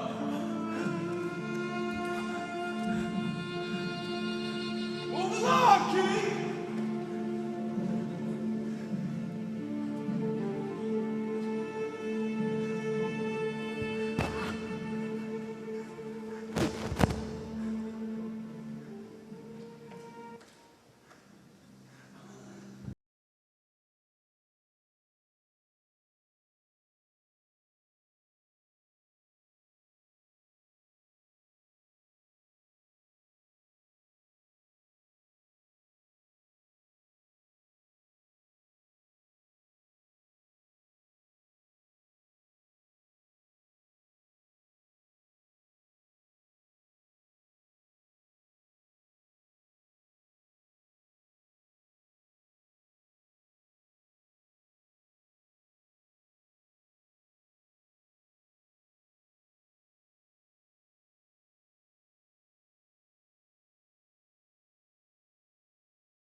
are bad. Oh, you're a horrible person, Tomek.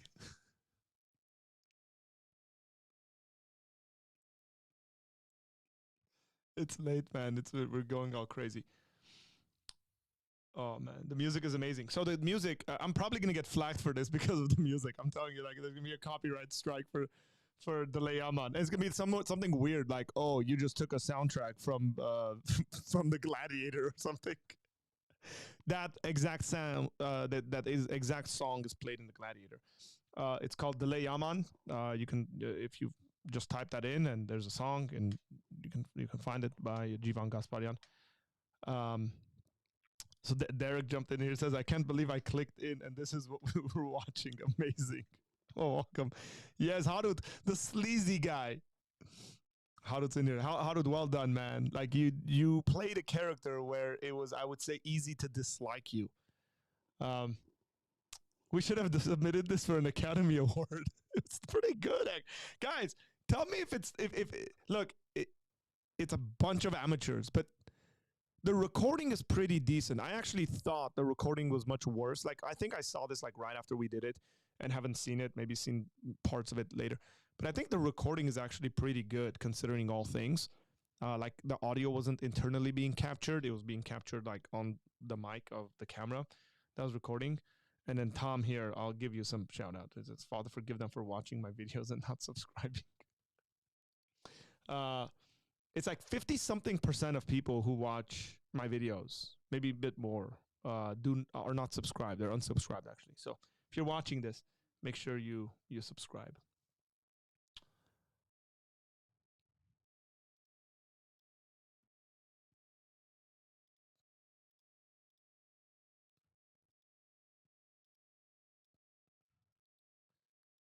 That's it.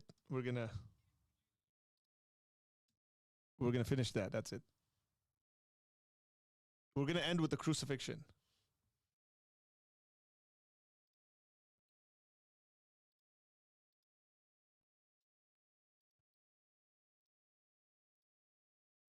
Not bad. Hey, well done, ladies and gentlemen. Well, for those of you guys who were in that play, bravo.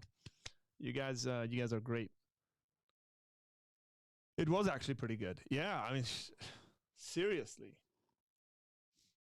Again, like I said, a bunch of amateurs being trained to do something and making it somewhat, I would say, good. There's a lot of intricacy in doing a production like this, especially on a very low budget. For example, like not all of your actors are going to have mics. Because if you were going to get wireless mics for every single one of your actors, you're going to need a lot of money. Just even to rent it, you're going to need a lot of money. Because you got a like special audio guy that's got to come in there and make sure everyone's, muted at the right time. People go backstage. They're talking, they're getting makeup on and changing characters and all that stuff. So yeah, like it's very important. The audio is a huge part of doing production like that. So people in the background, making sure the audio tracks are cued and music is playing on time and all that stuff. But generally pretty decent, guys. Well done. Now, we've done this play. Like I said,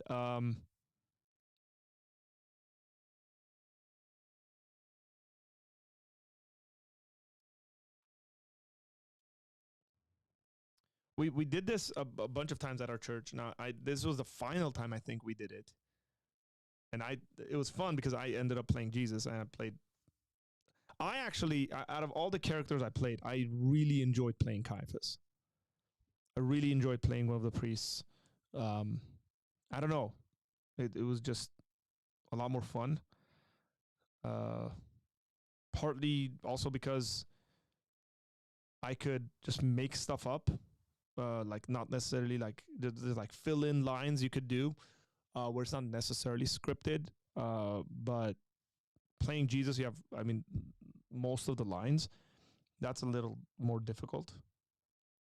So, and then playing one of the priests, you're kind of always in like sleazeball anger mode where you got to go through various emotional kind of stuff playing Jesus. So it's different. Wasn't there a backstory to this play? The director was called by God in a vision to direct this. I don't remember that. I don't think. I don't think so, man. Like I could ask her. That's very interesting that you're bringing that up because I don't ever remember that. But so we've done it a bunch of times. I don't know. Maybe that was like the first time she had a dream or something like that. But yeah, that was fun.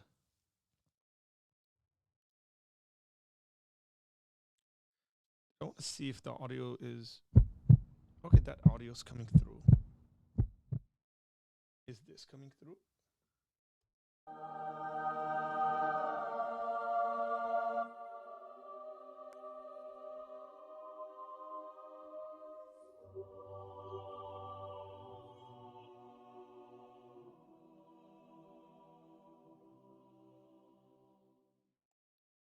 Both of those came through, right? I'm just checking my audio levels. Because one's coming through as a sound effect and the other one is just coming through as a Rode mic. That's just weird.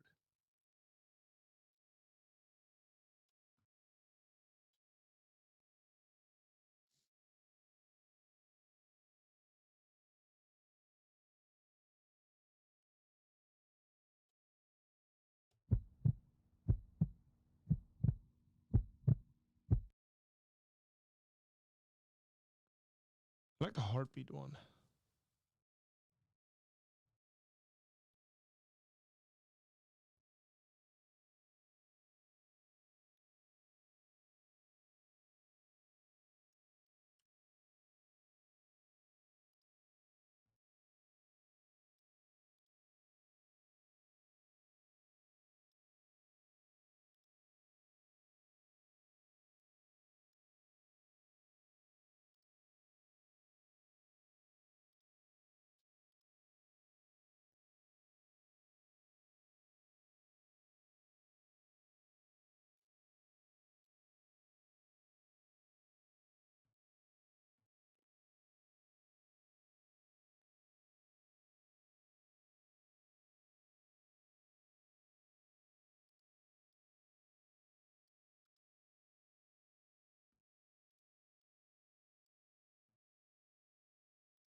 Okay, I'm gonna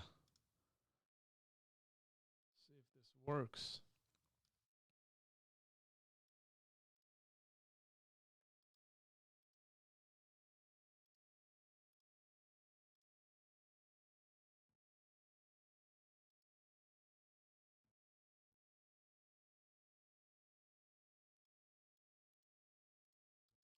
It's not for some reason. It's so weird.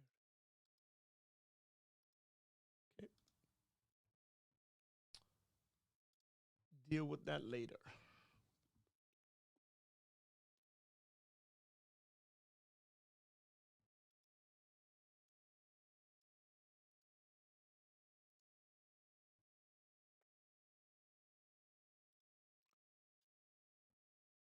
AJ, are you excited for the Passion of the Christ 2? I actually, I'm actually a big Mel Gibson fan. I like quite a bit of his movies. So the Passion was great. I really enjoyed, I enjoyed The Patriot. Braveheart is probably my favorite movie of all time. So yeah, I mean, I like Mel Gibson's movies. Um, so I watched the interview with him the other day when he's talking about like 2 scripts. Let's see if I can pull it up. And it's very interesting. The way he wants to do this is very, very interesting to me.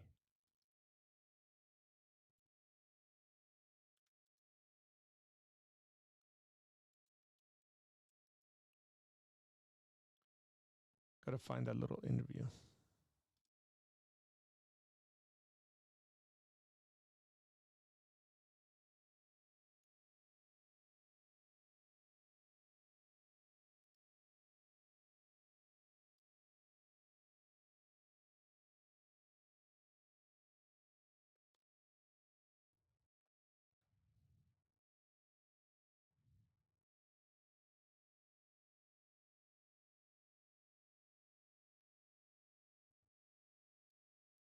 So okay, here's the interview. I found it. It's interesting what he says here, and I'd like to really, really see what he does with this, just from a artistic perspective. Okay. Hacksaw Ridge came out and Bloodfather the same year. Oh, that's a good film too. When they came out, you started doing interviews, started doing press interviews, and then you said, you know, we're going to be bringing out The Resurrection, right? Yep. Now, that was 2016. Is it coming soon? Yeah, sooner now, because it... Is it sooner? What I had to...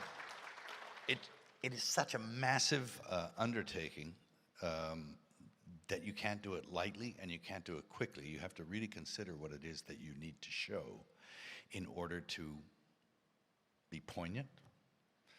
It can't be linear.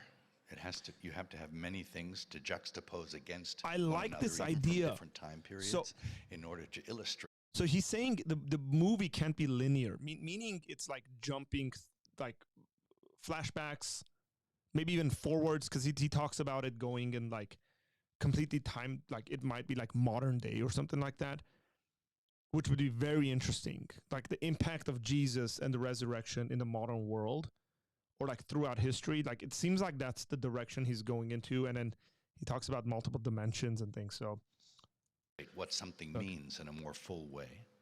And I think it's going to be a real jigsaw puzzle to do. And I have 2 scripts. That's interesting. And one of them is very structured and a very strong script and kind of more what you'd expect. And the other is like an acid trip.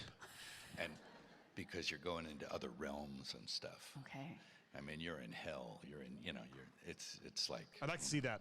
You're watching the angels fall. Oh, you know? wow. It's like crazy. You know? Is Jim going to come back as Jesus? Yeah, of course. Nobody else. He's 17 years older. Does he? How does that work? I don't know. It's going to be a Rip Van Winkle kind of thing, you know. 3 days later, look, he's got wrinkles. You can fix that stuff now. Yeah. Yeah, editing. Yes, CGI. You can do all sorts of different crazy stuff with CGI. But dude, 17 years. Dude, I'm telling you, it's gonna be so interesting. Like, I really want to see it, and I know for sure, people are gonna come out and say, "Oh, it wasn't biblical. It's got like all this extra stuff." Now, one of them could be like resurrection, and then the 40 days Jesus spends. I think that's what people are looking for, right? Like resurrection, 40 days Jesus spends, ascension. That's what they're looking for. I don't think that's what he's looking for, and I don't think that's what he wants to do. And then the artistic kind of aspect of it that's going to come in is really going to shake people up. And I think it's going to get quite a bit of criticism if he goes with that, and people claiming it's not biblical. I mean, it's going to have a lot of Catholic theology within it in regards to like angelology and, you know, like typical stories about Satan and so on and so forth. That's popular within Catholic theology. But again, just from a movie perspective, very, very interested in seeing that. I'm interested in seeing how you could tie in something that is, like you got the resurrection, and it'd be really cool if you go like flashback to Moses, right? Or Abraham, or like even flashback to the garden. I mean, they did a little bit of this. They had this little, in the Passion when he's in the garden and he's praying and there's the serpent.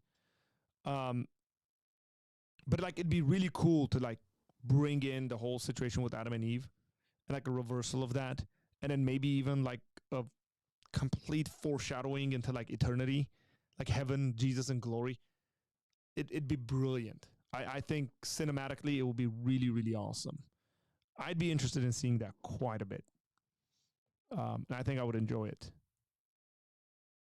I'm also, because I'm like a crazy fanatic of time travel movies. So partly that's why. But Emil says, wow, that would be interesting. I'm telling you, it would be so cool.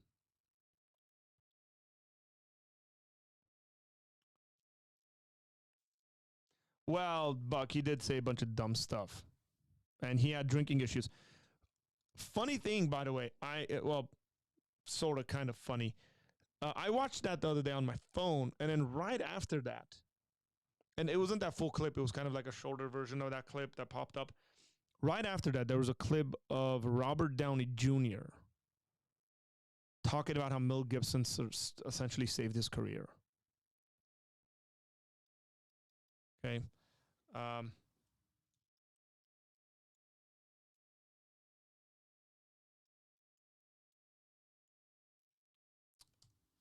trying to pull it up. It's a really cool talk, man. Here. Oh, it's like a fuller version. Maybe they're like hugging and stuff. Let's see.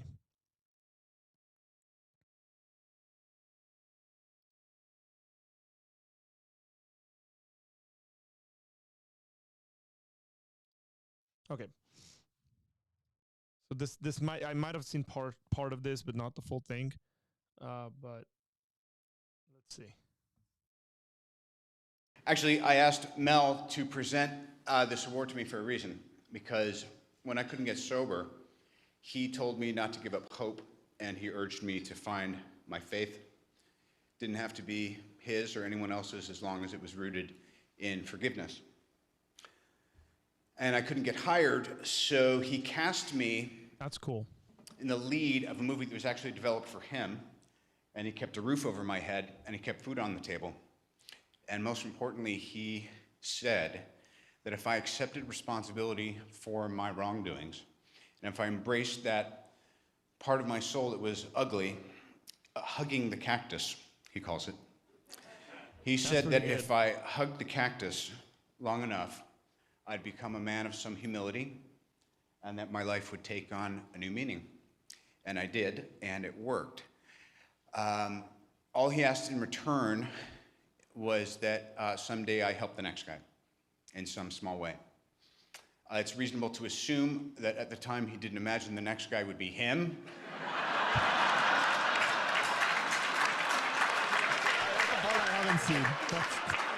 Or that someday was tonight. So anyway, on this special occasion, and in light of the recent holidays, including Columbus Day, I humbly ask that you join me, unless you are completely without sin, in which case you picked the wrong industry, in forgiving my friend his trespasses, offering him the same clean slate you have me, and allowing him to continue his great and ongoing contribution to our collective art without shame. He's hugged the cactus long enough.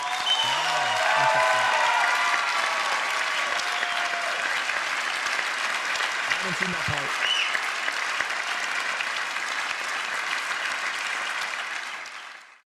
I had not seen that part of that where he essentially calls everyone to forgive him. That's nuts. Wow. That's like real cool, man. Which guy? Both of those guys were a total mess, Howard. Both Mel Gibson and Robert Downey Jr. were complete messes at one point or another. But hey, that's life, isn't it? I mean, you and I have known folks. I mean, I wouldn't say that you and I have both been complete messes, considering what we're talking about, complete messes in regards to them. We've been messes in various ways. But we know quite a few people who've been complete messes, and by the grace of God, they've recovered. And as long as today is called today, there's time for salvation. There's time for repentance and turning to Jesus. It's very interesting that I found that God is a lot more gracious than people are. There are many things, I mean, including ourselves. And Buck mentioned this, man. I don't know if he's still in the chat, but Buck said, and again, he's kind of like on the fence when it comes to Christianity. Socially, it's a good thing, right? I don't know what he thinks about the truth of it and all that stuff. But in regards to like this idea of like being forgiven, but not just being forgiven, but this idea of owning up to all your wrongs. I mean, what he calls hugging the cactus. Owning up to all of this, confessing it, repenting and turning from it. And then and actually living a life where you're no longer like that. And then people are still refusing to forgive you. And God's forgiven you.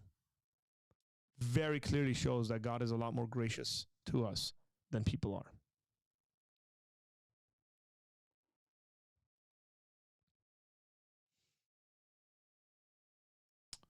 The earliest copy of the New Testament is AD 200. Complete copy is 400 AD. I wonder, is the Crown of Thorns, if the Crown of Thorns is 200 AD copy, I do the research. I'll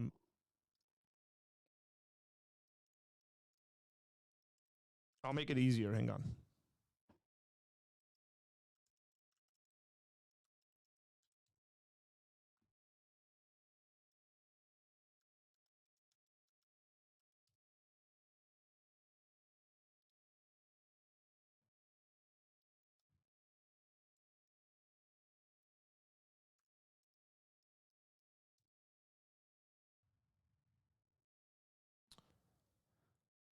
So Crown of Thorns is mentioned in Matthew 27, Mark 15, and John 19.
I have a lot of books in my. This would be easier if I pull it out of my.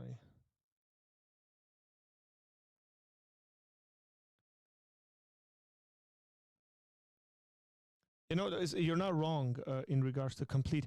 The question is not complete Bibles, like which is what you're looking at. So the direction, if you want to do kind of more scholarly sort of thing, is that you would want to look at actual manuscripts of like Matthew or John. I mean, we have a fragment of John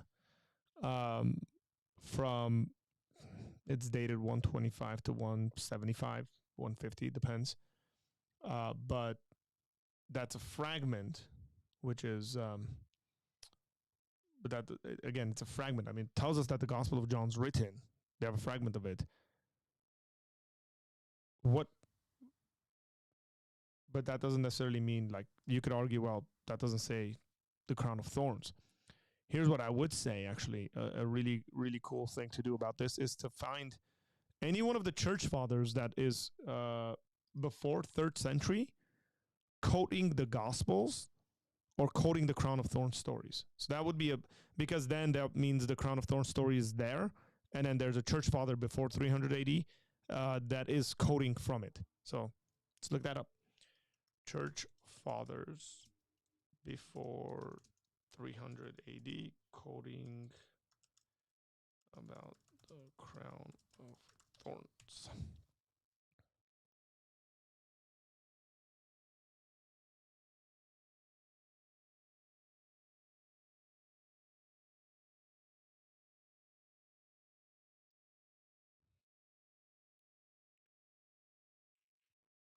I hope you get what I'm saying there, Buck. Now I'm gonna go to through the rabbit trail of finding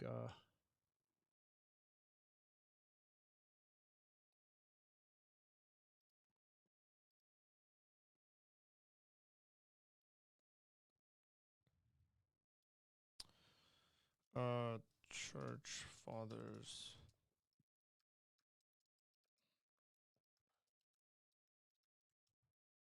Should read church fathers quoting John 19.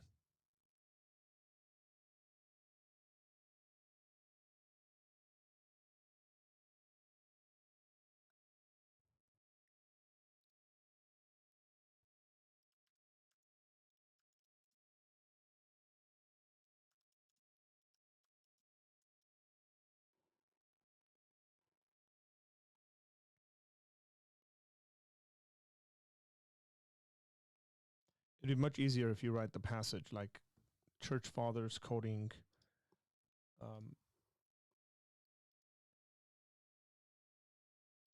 John 19 or the passage in Matthew.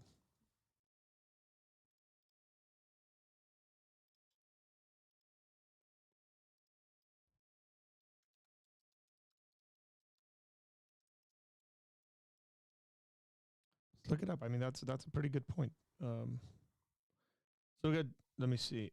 They gave Jesus a crown of thorns, mocked him because Jesus spoke openly to Pilate that he was king. His kingdom was not of this world. See John 18:36. The soldiers. Okay, so Bible Gateway.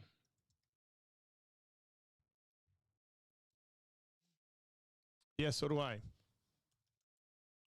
So all you would need to find is a quotation from a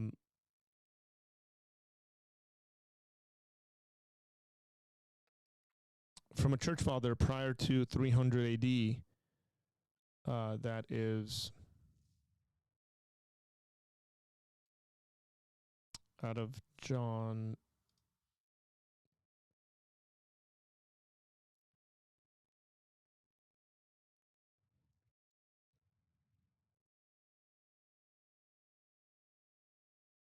Trying to find the exact passage either. Flogged him.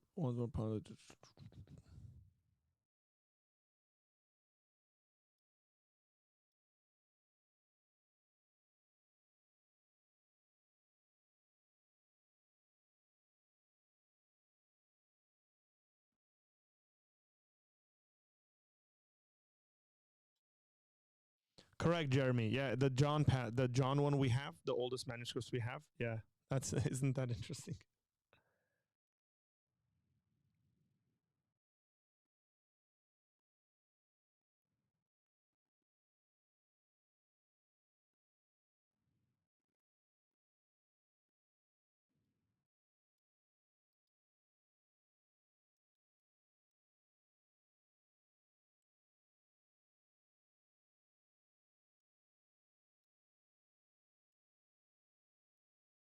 Which I think that passage is actually in John 18.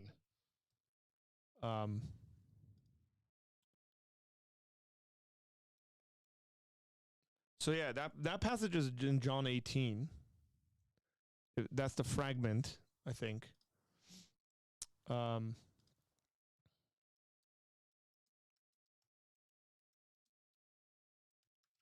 the passage I think we're looking at is John chapter 19, verse 1. Then Pilate took Jesus and had him flogged. The soldiers twisted together a crown of thorns, put it on his head.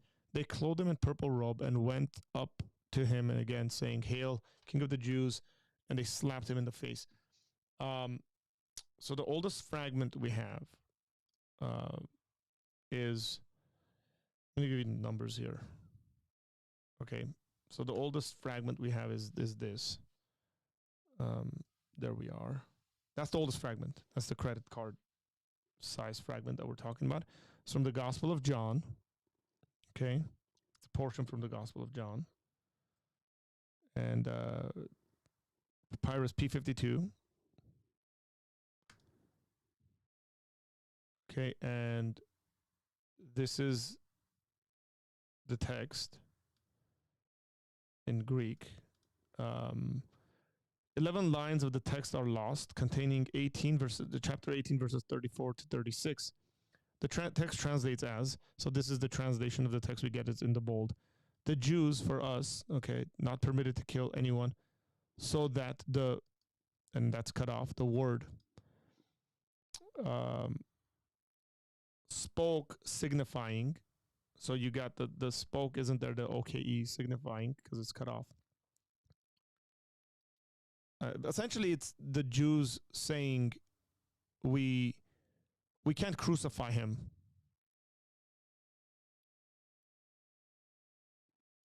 Sorry, no.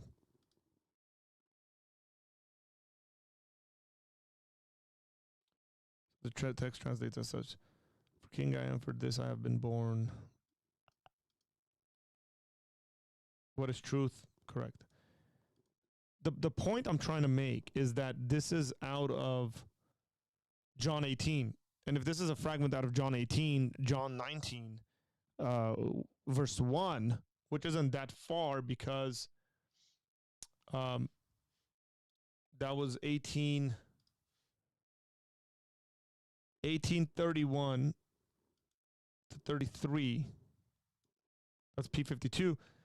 31 to 33 is what we have. Where is it? Which is towards the end of the chapter. 31 to 33 is here.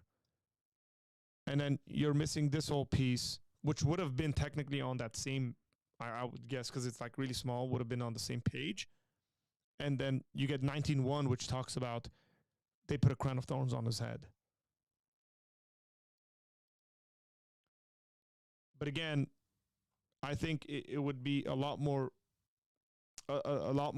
more of a solid case than that to find the church father prior to 300 quoting John 19:1 to answer Buck's question specifically. So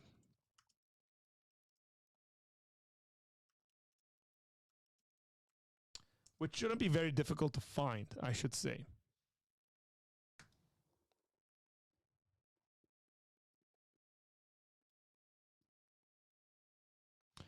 Okay, so here's what we've found. I just pulled this up, so we'll see what it is. Okay, number 4, Church Fathers and the Gospel of John. The fathers quoted here lived in the 1st to 3rd centuries before Constantine. They are unanimous that John wrote the 4th Gospel, and it was authoritative for them, so it should be first 2. They lived before the Council of Nicaea, so they're called the Ante-Nicene Fathers. Ante means before. They are not modern historians, but their opinions are still interesting in this article. Ignatius. So Ignatius quotes John 3:8.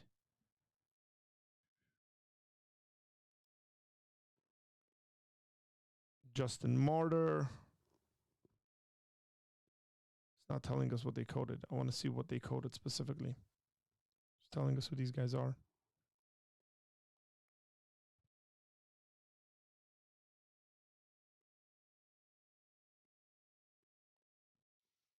So, okay, so this is about authorship. So it's all these guys talking about who the authors of the Gospel of John is.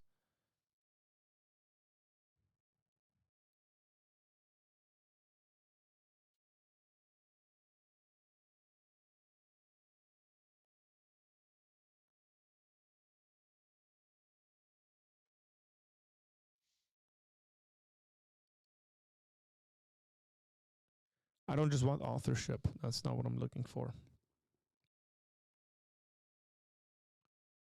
What you're saying is possible but impossible to trace. No, that's not what I'm saying. I'm saying that if they're coding something, that something must exist in order for them to code that.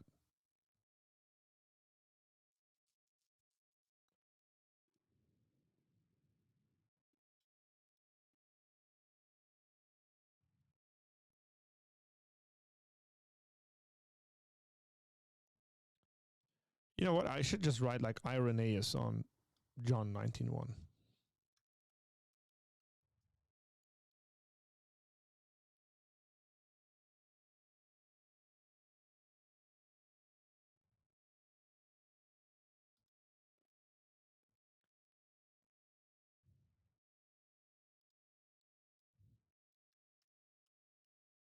And you don't have to find like 18 of them, right? You can find just one. So Irenaeus is born 130 AD, so way before Constantine.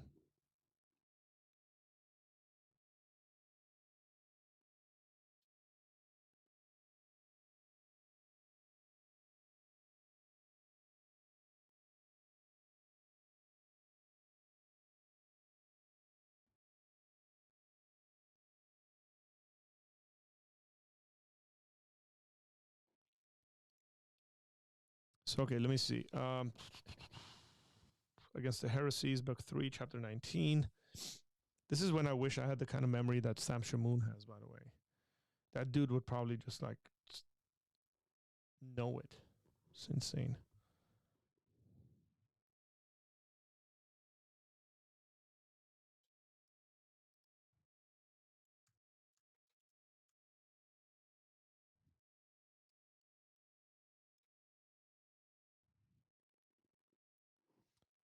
You don't think I'll find it? Challenge accepted.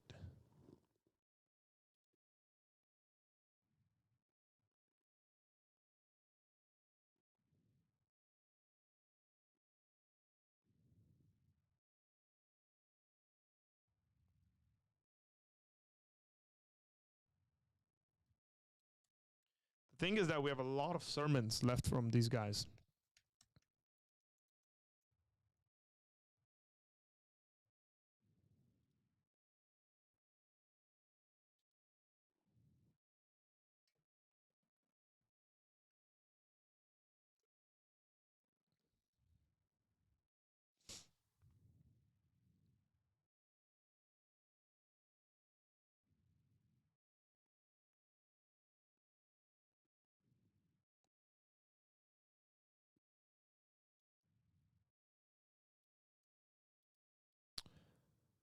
So Chrysostom has a thing. Okay.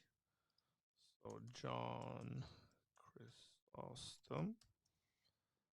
Should have guessed that because we have like the most. But Chrysostom wouldn't work. He's he died in 407.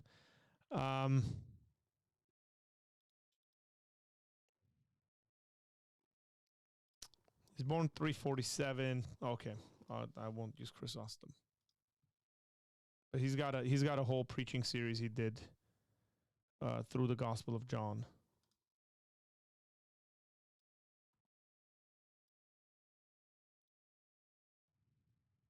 He has got homilies on the Gospel of St. John and the Epistle of the Hebrews. Okay, so AJ is saying it's in the Diatessaron. I'll send you the link. Well, you can't send me a link. It won't show a data to approximately. Okay, I'll put it up right now. Diatessaron.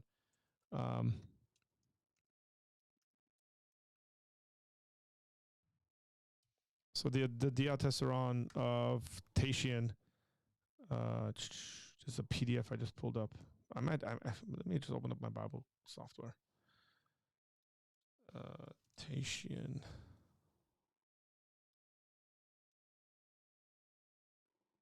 There we are. I might actually have this in the.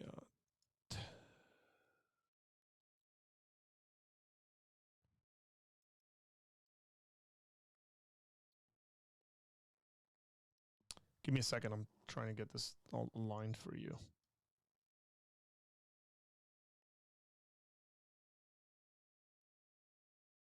Section 50. Thank you.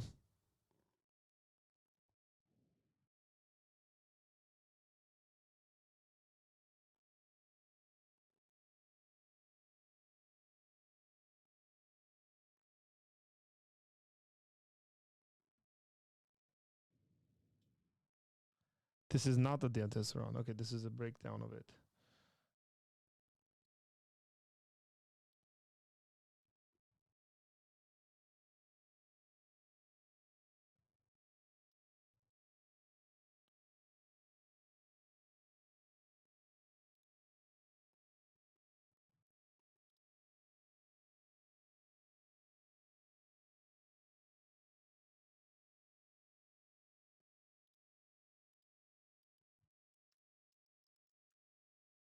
Look at that. We got like genius research folks in here. Thanks for that, AJ. Appreciate it. Okay.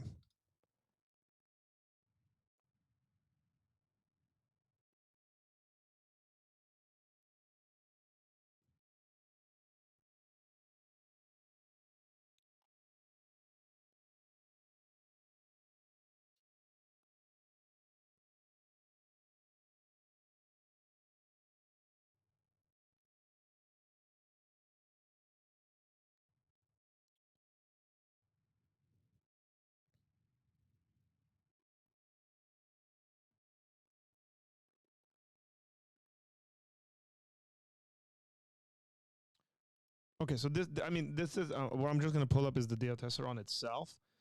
And then you're looking at verse 41, which is right here, which is just a crown of thorns and placed it on his head and a reed in his right hand. Matthew 27b, and while they mocked him and laughed, they fell down on their knees before him and bowed on to him and said, "Hail, King of the Jews." Now, what we need to do, just because we want to do research properly here, is give a little breakdown of what the diatessaron is, okay? I gotta make this.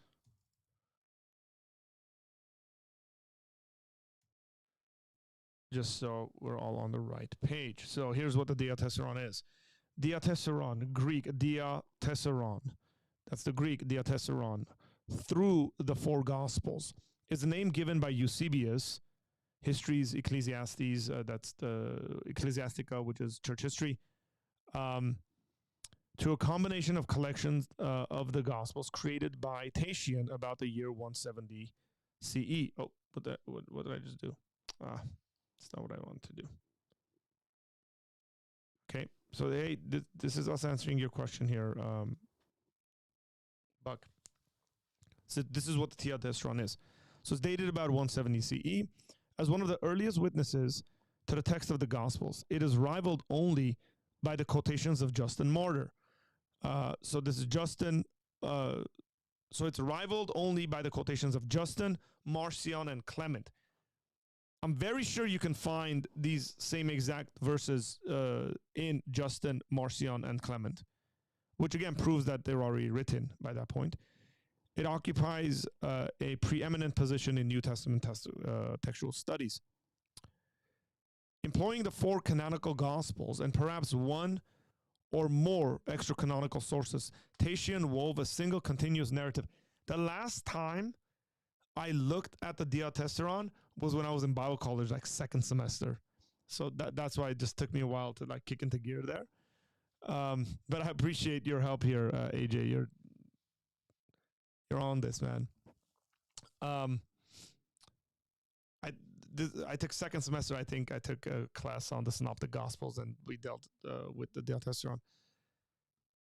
He omitted doublets, harmonized discrepancies, and corrected omissions found in his source Gospels. Although some scholars have seen Tatian's theology as the impetus for creating a harmony, now modern day harmonies of the Gospels that we have, right? The idea was patently in the air. For we know that Justin used a gospel harmony, and that gospel harmonies or synopses were created by Ammonius of Alexandria and Theophilus of Antioch. Jerome says that, Eusebius says the other. Practical advantages must also be considered. A harmony would have perforce a unified point of view and thus be ideal for evangelization. As a compact epitome, it would have been easier to transport and cheaper to copy than the separate Gospels. Makes sense. The diatessaron approved this. By the way, this is out of the Anchor Yale Bible Dictionary, just to source ourselves. The diatessaron proved itself one of the most popular editions of the Gospels ever produced. It was used by Catholic Christians such as Ephraim, Cyrus, by Judaic Christians, the Manichaeans, and missionaries who took it to the furthest reaches of Christendom. Its greatest impact, however, was in Syria, where as late as the 5th century, it was the standard gospel text. This is demonstrated by the fact that the canons of Rabula specifically direct that the Evangelion, that means gospel,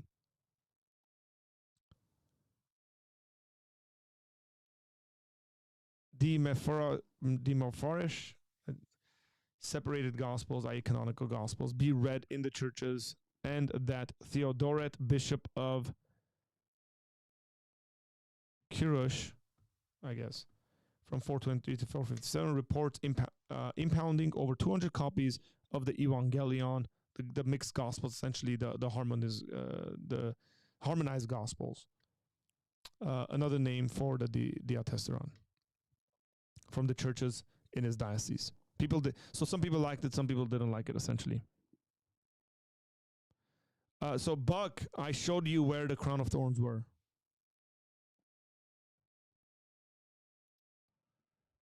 It's in the diatessaron, this is the diatessaron, what I have pulled up here. And it's in verse 41, right there.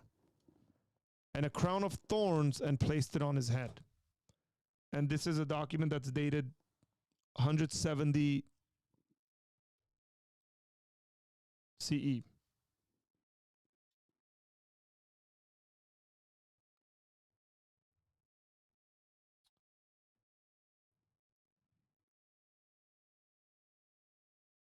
Thanks for that.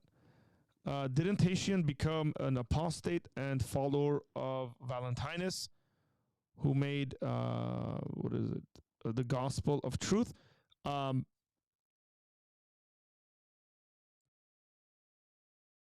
don't know, or I don't recall, I should say. But even if he did, I mean, clearly you're not saying because he did, like he produced something like wrong or something like that. I mean, we quote Marcion. I mean, because of Marcion, we know, because of the things he said about certain books in the New Testament, we know that those books were accepted as canonical.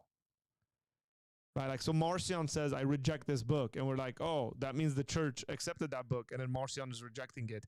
So that, like, you know, we kind of work backwards in some of these things. So even if he did, that doesn't mean, like, this is a document that's 170 and it answers Buck's specific question that we have crown of thorns pre-Augustine in document form coded by individuals in that time period.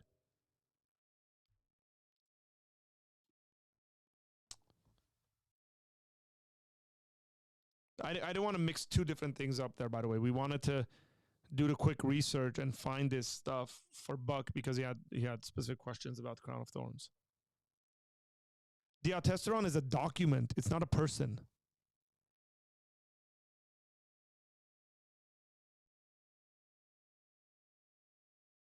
So I'll go back and show this to you again. This is out of the Anchor Yale Bible Dictionary. Okay. That's not what I'm clicking on. Okay. Diatessaron, which means in the Greek, through the four Gospels, it's a harmony of the Gospels. Harmony of the Gospels means bringing it together. Okay. Is the name given by Eusebius, gives it this name, to a combination and collection of the Gospels created by Tatian in about the year 170 CE. So now, if you want to go and look at Tatian is a Christian apologist of the 2nd century who is best known for having been a pupil of Justin Martyr, writing a defense of the Christian faith, which was mainly an all-out attack on Greek culture, composing a gospel harmony called the Diatessaron, and founding a very ascetical and possibly heretical sect known as the Incratites. Yep. So back to orthodoxy, that answers your question about him. But there's a couple of things we know about him. By the way, that also tells you that you can have a really good teacher and still end up becoming a really weird guy who does heretical stuff. I should say.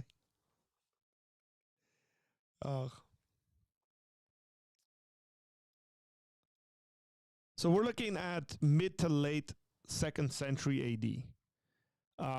You're looking at about 150, 170 years before Constantine. I think we've settled this.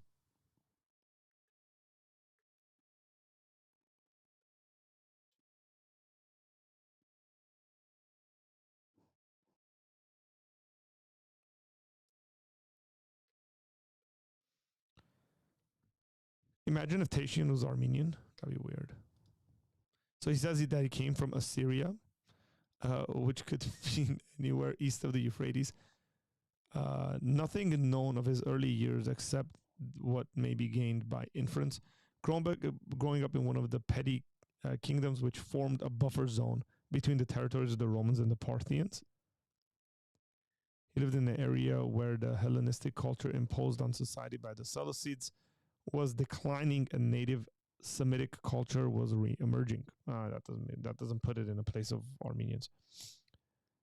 He could have been just Assyrian. Tatian nevertheless cast his lot with this disappearing culture and studied rhetoric with the intention of becoming a sophist, the most glamorous profession of his day. Studies eventually took him to Rome. The goal of all aspiring sophists, whatever his success in the profession, it was not extensive enough to have been noticed by any pagan writer whose account is preserved. After having been at Rome some time, he was converted by reading the Bible. His conversion does not seem to have been, as Justin's was, the result of a philosophical quest, but instead the superiority of biblical religion was established on religious grounds. Justin probably was not the one who evangelized or catechized Tatian, since the account of Justin's martyrdom shows that he functioned instead as a Christian version of the school-keeping philosophers of the time. At some point, Tatian wrote his apology, Logos pros Hellenas, known by its Latin name, Oratio ad Graecos, which is word against the Hellenes, the Greeks, I think.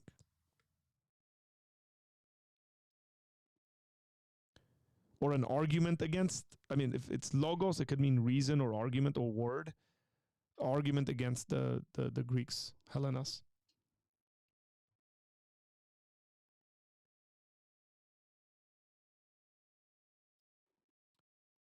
Walter Bauer and his theory of early Christians? I don't think so.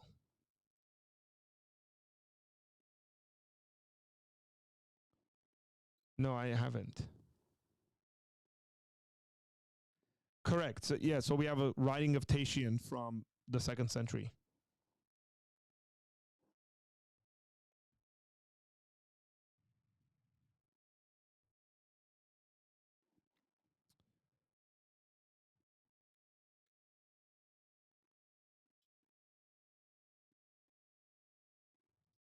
So Eusebius, by the way, is an early church historian who was at Nicaea, who's writing about all these earlier guys. And so he mentions Tatian.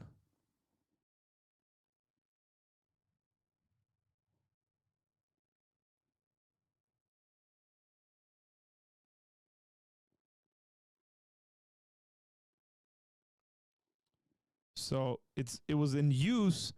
The diatessaron was in use and fell in disfavor, at least in Syria, with Theodoret in the 5th century. So it was being used until the 5th century.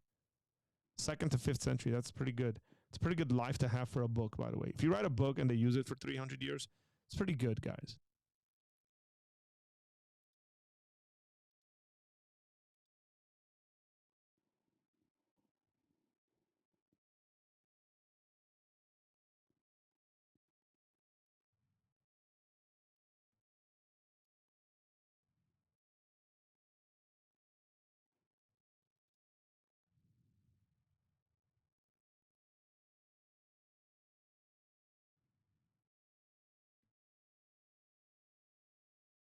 So to answer back to Orthodoxy's question a little bit. If he ever became heretical, it must have been then, which is going back when he goes to Mesopotamia and he becomes like an ascetic essentially.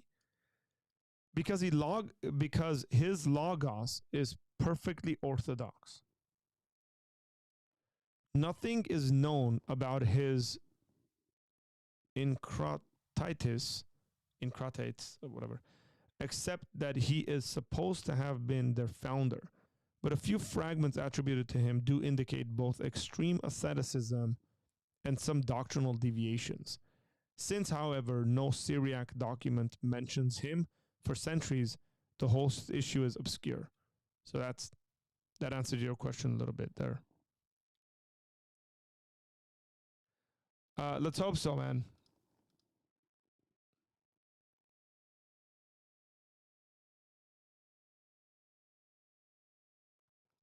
Wikipedia has that same info almost verbatim. That's because Wikipedia has probably copy pasted from the Anchor Yale Bible Dictionary. Good for Wikipedia. Okay. These are the sources.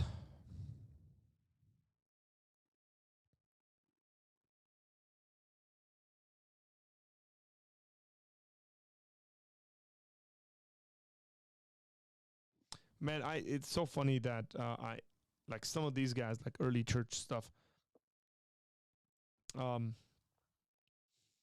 Just takes me back quite a bit in regards to Bible college. That's like, for me, it's 2006. Maybe the later, yeah, probably like spring 2006. I mean, I've dealt with some of this stuff obviously throughout the years, but like some stuff you just like really don't get asked about, and it's not as fresh. But I appreciate the fact that Buck is in here asking these questions, because then it helps me be more fresh in regards to my my early church history. Appreciate it. And I appreciate AJ for going, dude, Arthur, you're so slow. I got this, bro. Let me take care of it.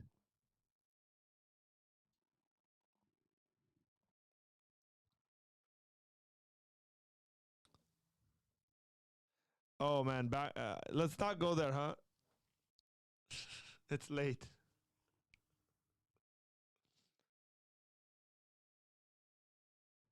I'm not gonna answer that for right now. We've been on for 2 hours and 36 minutes. Some other day we'll discuss that.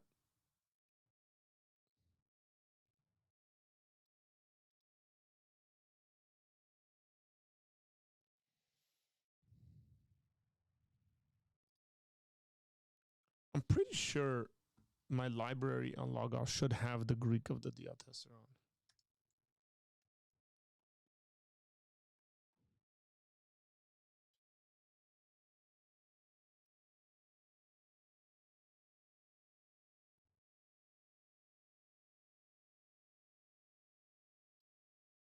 Yeah, it does have it. Okay. It's so weird, man. I got all these books in there, and sometimes I forget they're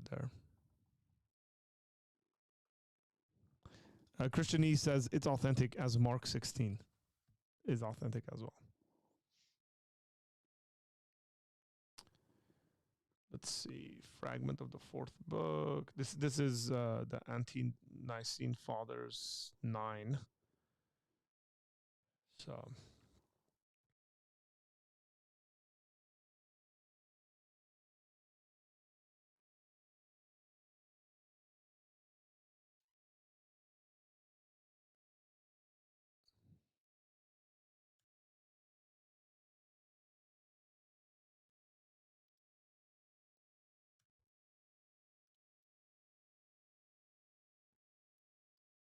just so you guys know what I'm looking at, here's what we're looking at, guys. There we are.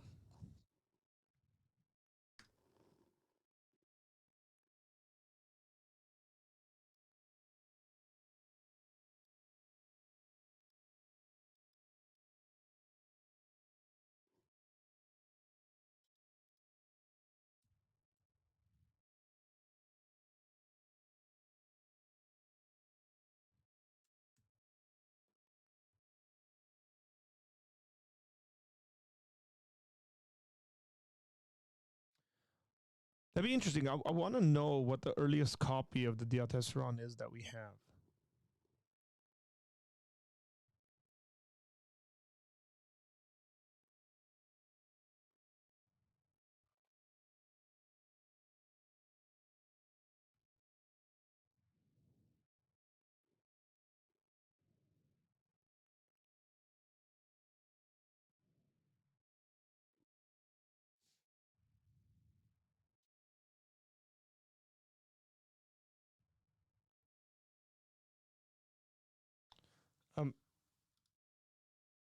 Well, what happened here?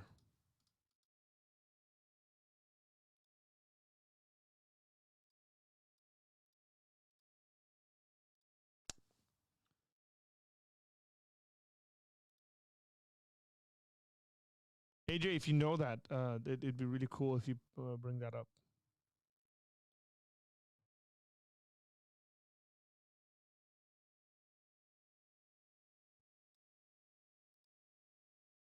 What's the earliest copy we have of the Death Test Run?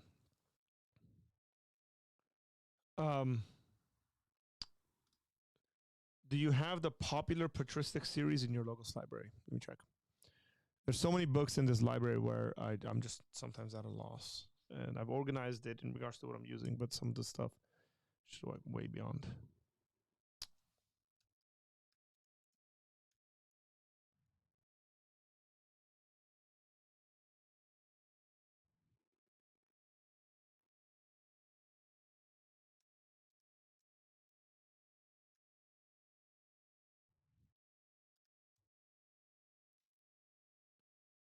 No, I do not. I don't have the popular patristic series.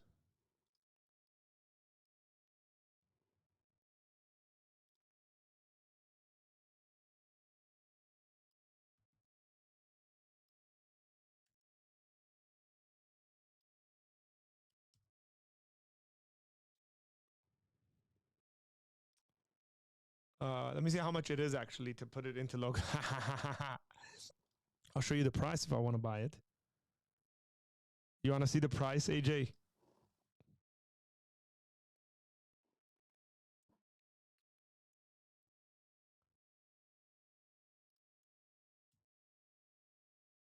That's the price. 58 volumes, brother. $770, but I get a discount of $147. So it's $622.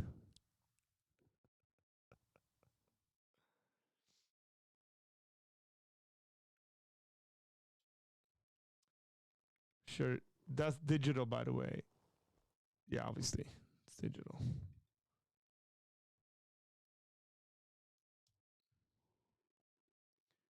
If you want it in you can buy it for $160, non-digital. Right? No, that's not it. It's a different one.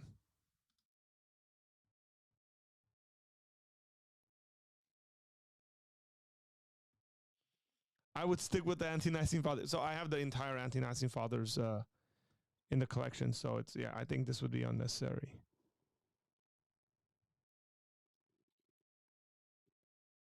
Well, Logos has another set, I guess, that's the popular patristic series. Actually, no, sorry. What did I just pull up? Okay, they're two different things. What is this? So there's another one that is 20 volumes. That's $270.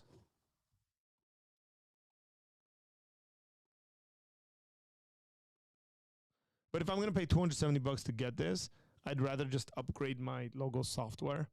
And I'd probably have this in there once I upgrade it. So no thanks.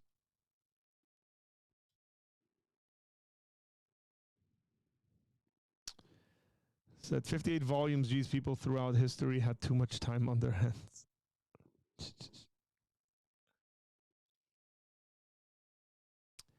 Well, hey, man, you're the one sitting here saying, why didn't more people write about Jesus? And then now you're complaining that more people wrote about some of that stuff. Emil said, I want that. Emil, what you need to do is stand up, go outside, stand in the cold for about 4 or 5 minutes, let the wind knock some sense into you, and then come back and sit in front of the computer. That's what you need to do.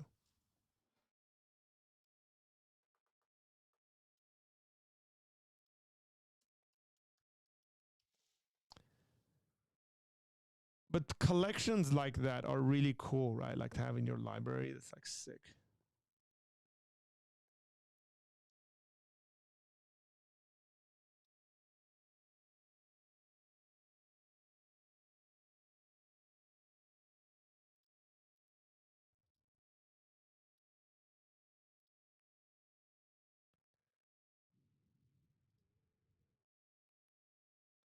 Here, Emil.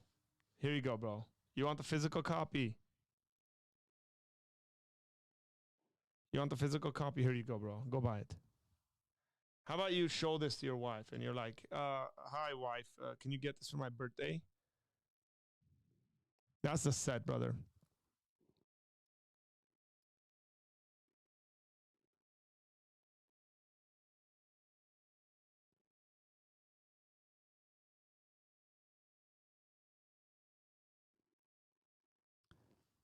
Dude, as I said that, I went on Amazon to buy a book. Then you said that. Then when you said that, I exited the site. Well, look, I mean, you can buy a book. It's like $20 to buy the book. But yeah, you know, it's interesting. The other day, one of the guys that watches our streams bought me a book that was on my wish list, which is really cool. It was the one that had to do with Athens. So there you go, man. That's about $1,000 if you want that whole series. Yeah, I made this way too small.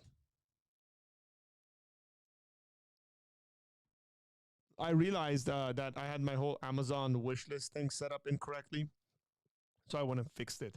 So I think now when people buy it, it's just gonna show up at my house, and you guys won't see that. Well, not my house, but the address that's there for the organization, but it'll be going to my mailbox.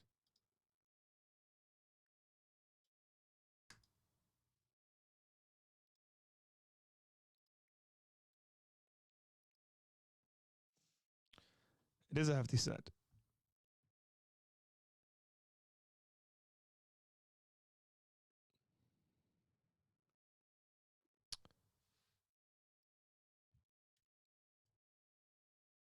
No, no, no. It's not. You know, it's funny because the the reason why I created this wish list originally I created this wish list when I was sitting in class. Um,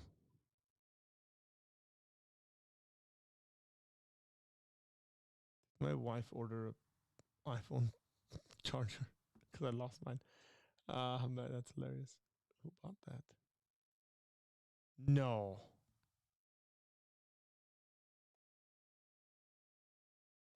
People aren't allowed to buy this stuff.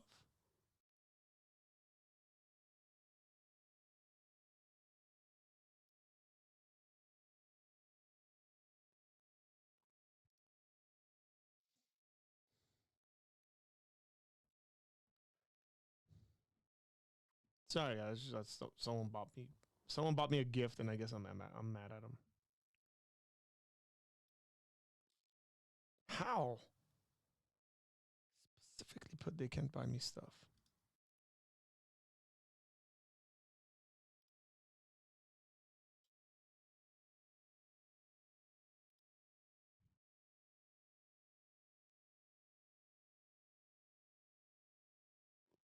So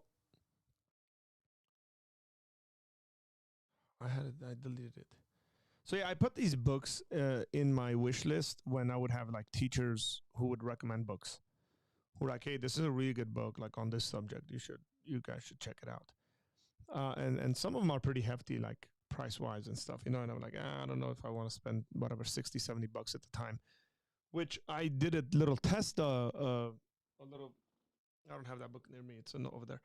But I bought a used book off of Amazon that was in good condition. I paid like $8 for it. It was like a 30-something dollar book, and it's like brand new. So I think one of the things I'm gonna do is just buy used books that are in good condition on Amazon. Should buy you a book on Calvinism.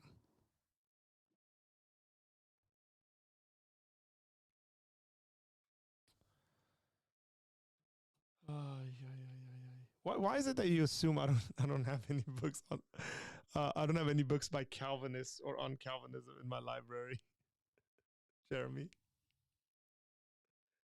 Because I like straight up want to pull out like a Jonathan Edwards book.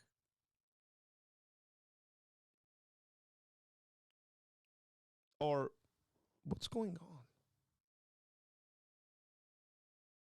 Hello?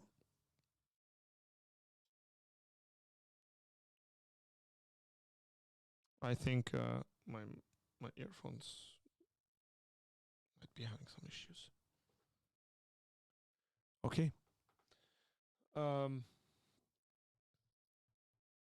Man, I had a systematic theology book sitting here by Horton, and I actually left that one in Armenia because I couldn't bring all my books back. I also left a bunch of books in Armenia. I left a bunch of commentaries and systematic theology books in Armenia because I had the electronic versions of them. So I had shipped like 80% of all these books to Armenia with me. And then I brought them back. I shipped them there with a boat, and then I put them in my luggages, and I brought them back. Nuts. But yeah, no, I know, man. I know, it's all good in good fun. Have you read Calvin's Institutes? Parts of it I haven't read. I can't say I've read all of the Institutes.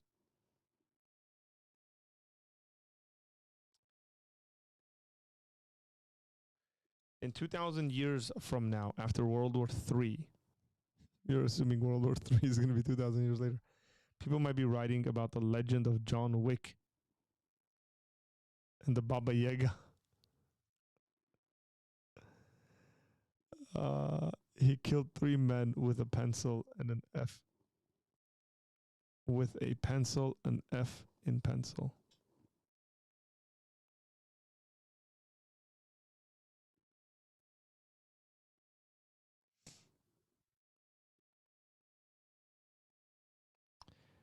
That's really nice. The Athens book is not by Tertullian. I'm pretty sure it's not. And the way this, I guess the way this wish list is set up is that once somebody buys it, it disappears.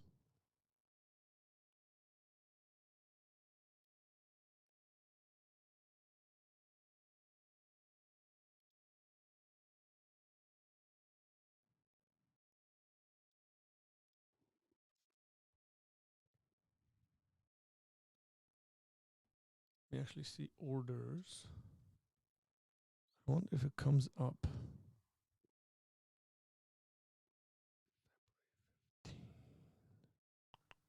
Here it is. No, that's History of Apologetics. That's not it. Really want to know who bought this.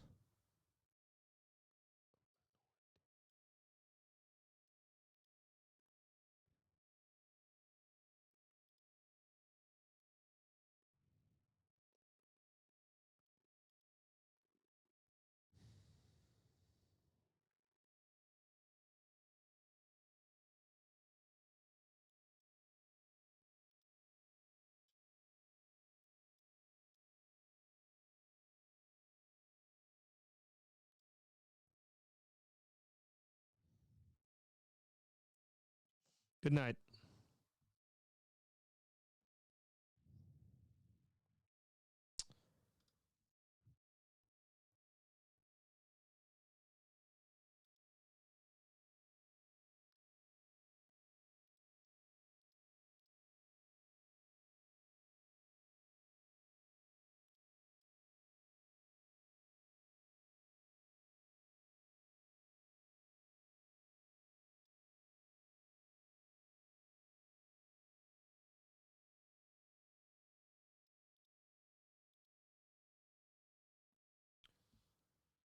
Okay. Ladies and gentlemen, I do have to wake up early in the morning and teach a class to my Armenia folks. So it's almost midnight, 11:57. We've been on for 2 hours and 54 minutes and about 2 to 3, 4, 5 seconds. We've had a blast tonight, and I appreciate it. Thanks for hanging out with us, and I hope to see you tomorrow at 1 p.m. I don't have a guest tomorrow, so we'll probably have someone call in. Some of the friends call in, and we'll talk. But definitely next week we will be back with our guests. We might have 2 next week. We might have one on Tuesday and another one on Thursday. So we'll see how that goes. But with all of that said, I hope to see you guys tomorrow. Good evening. And We will see you guys. God bless you.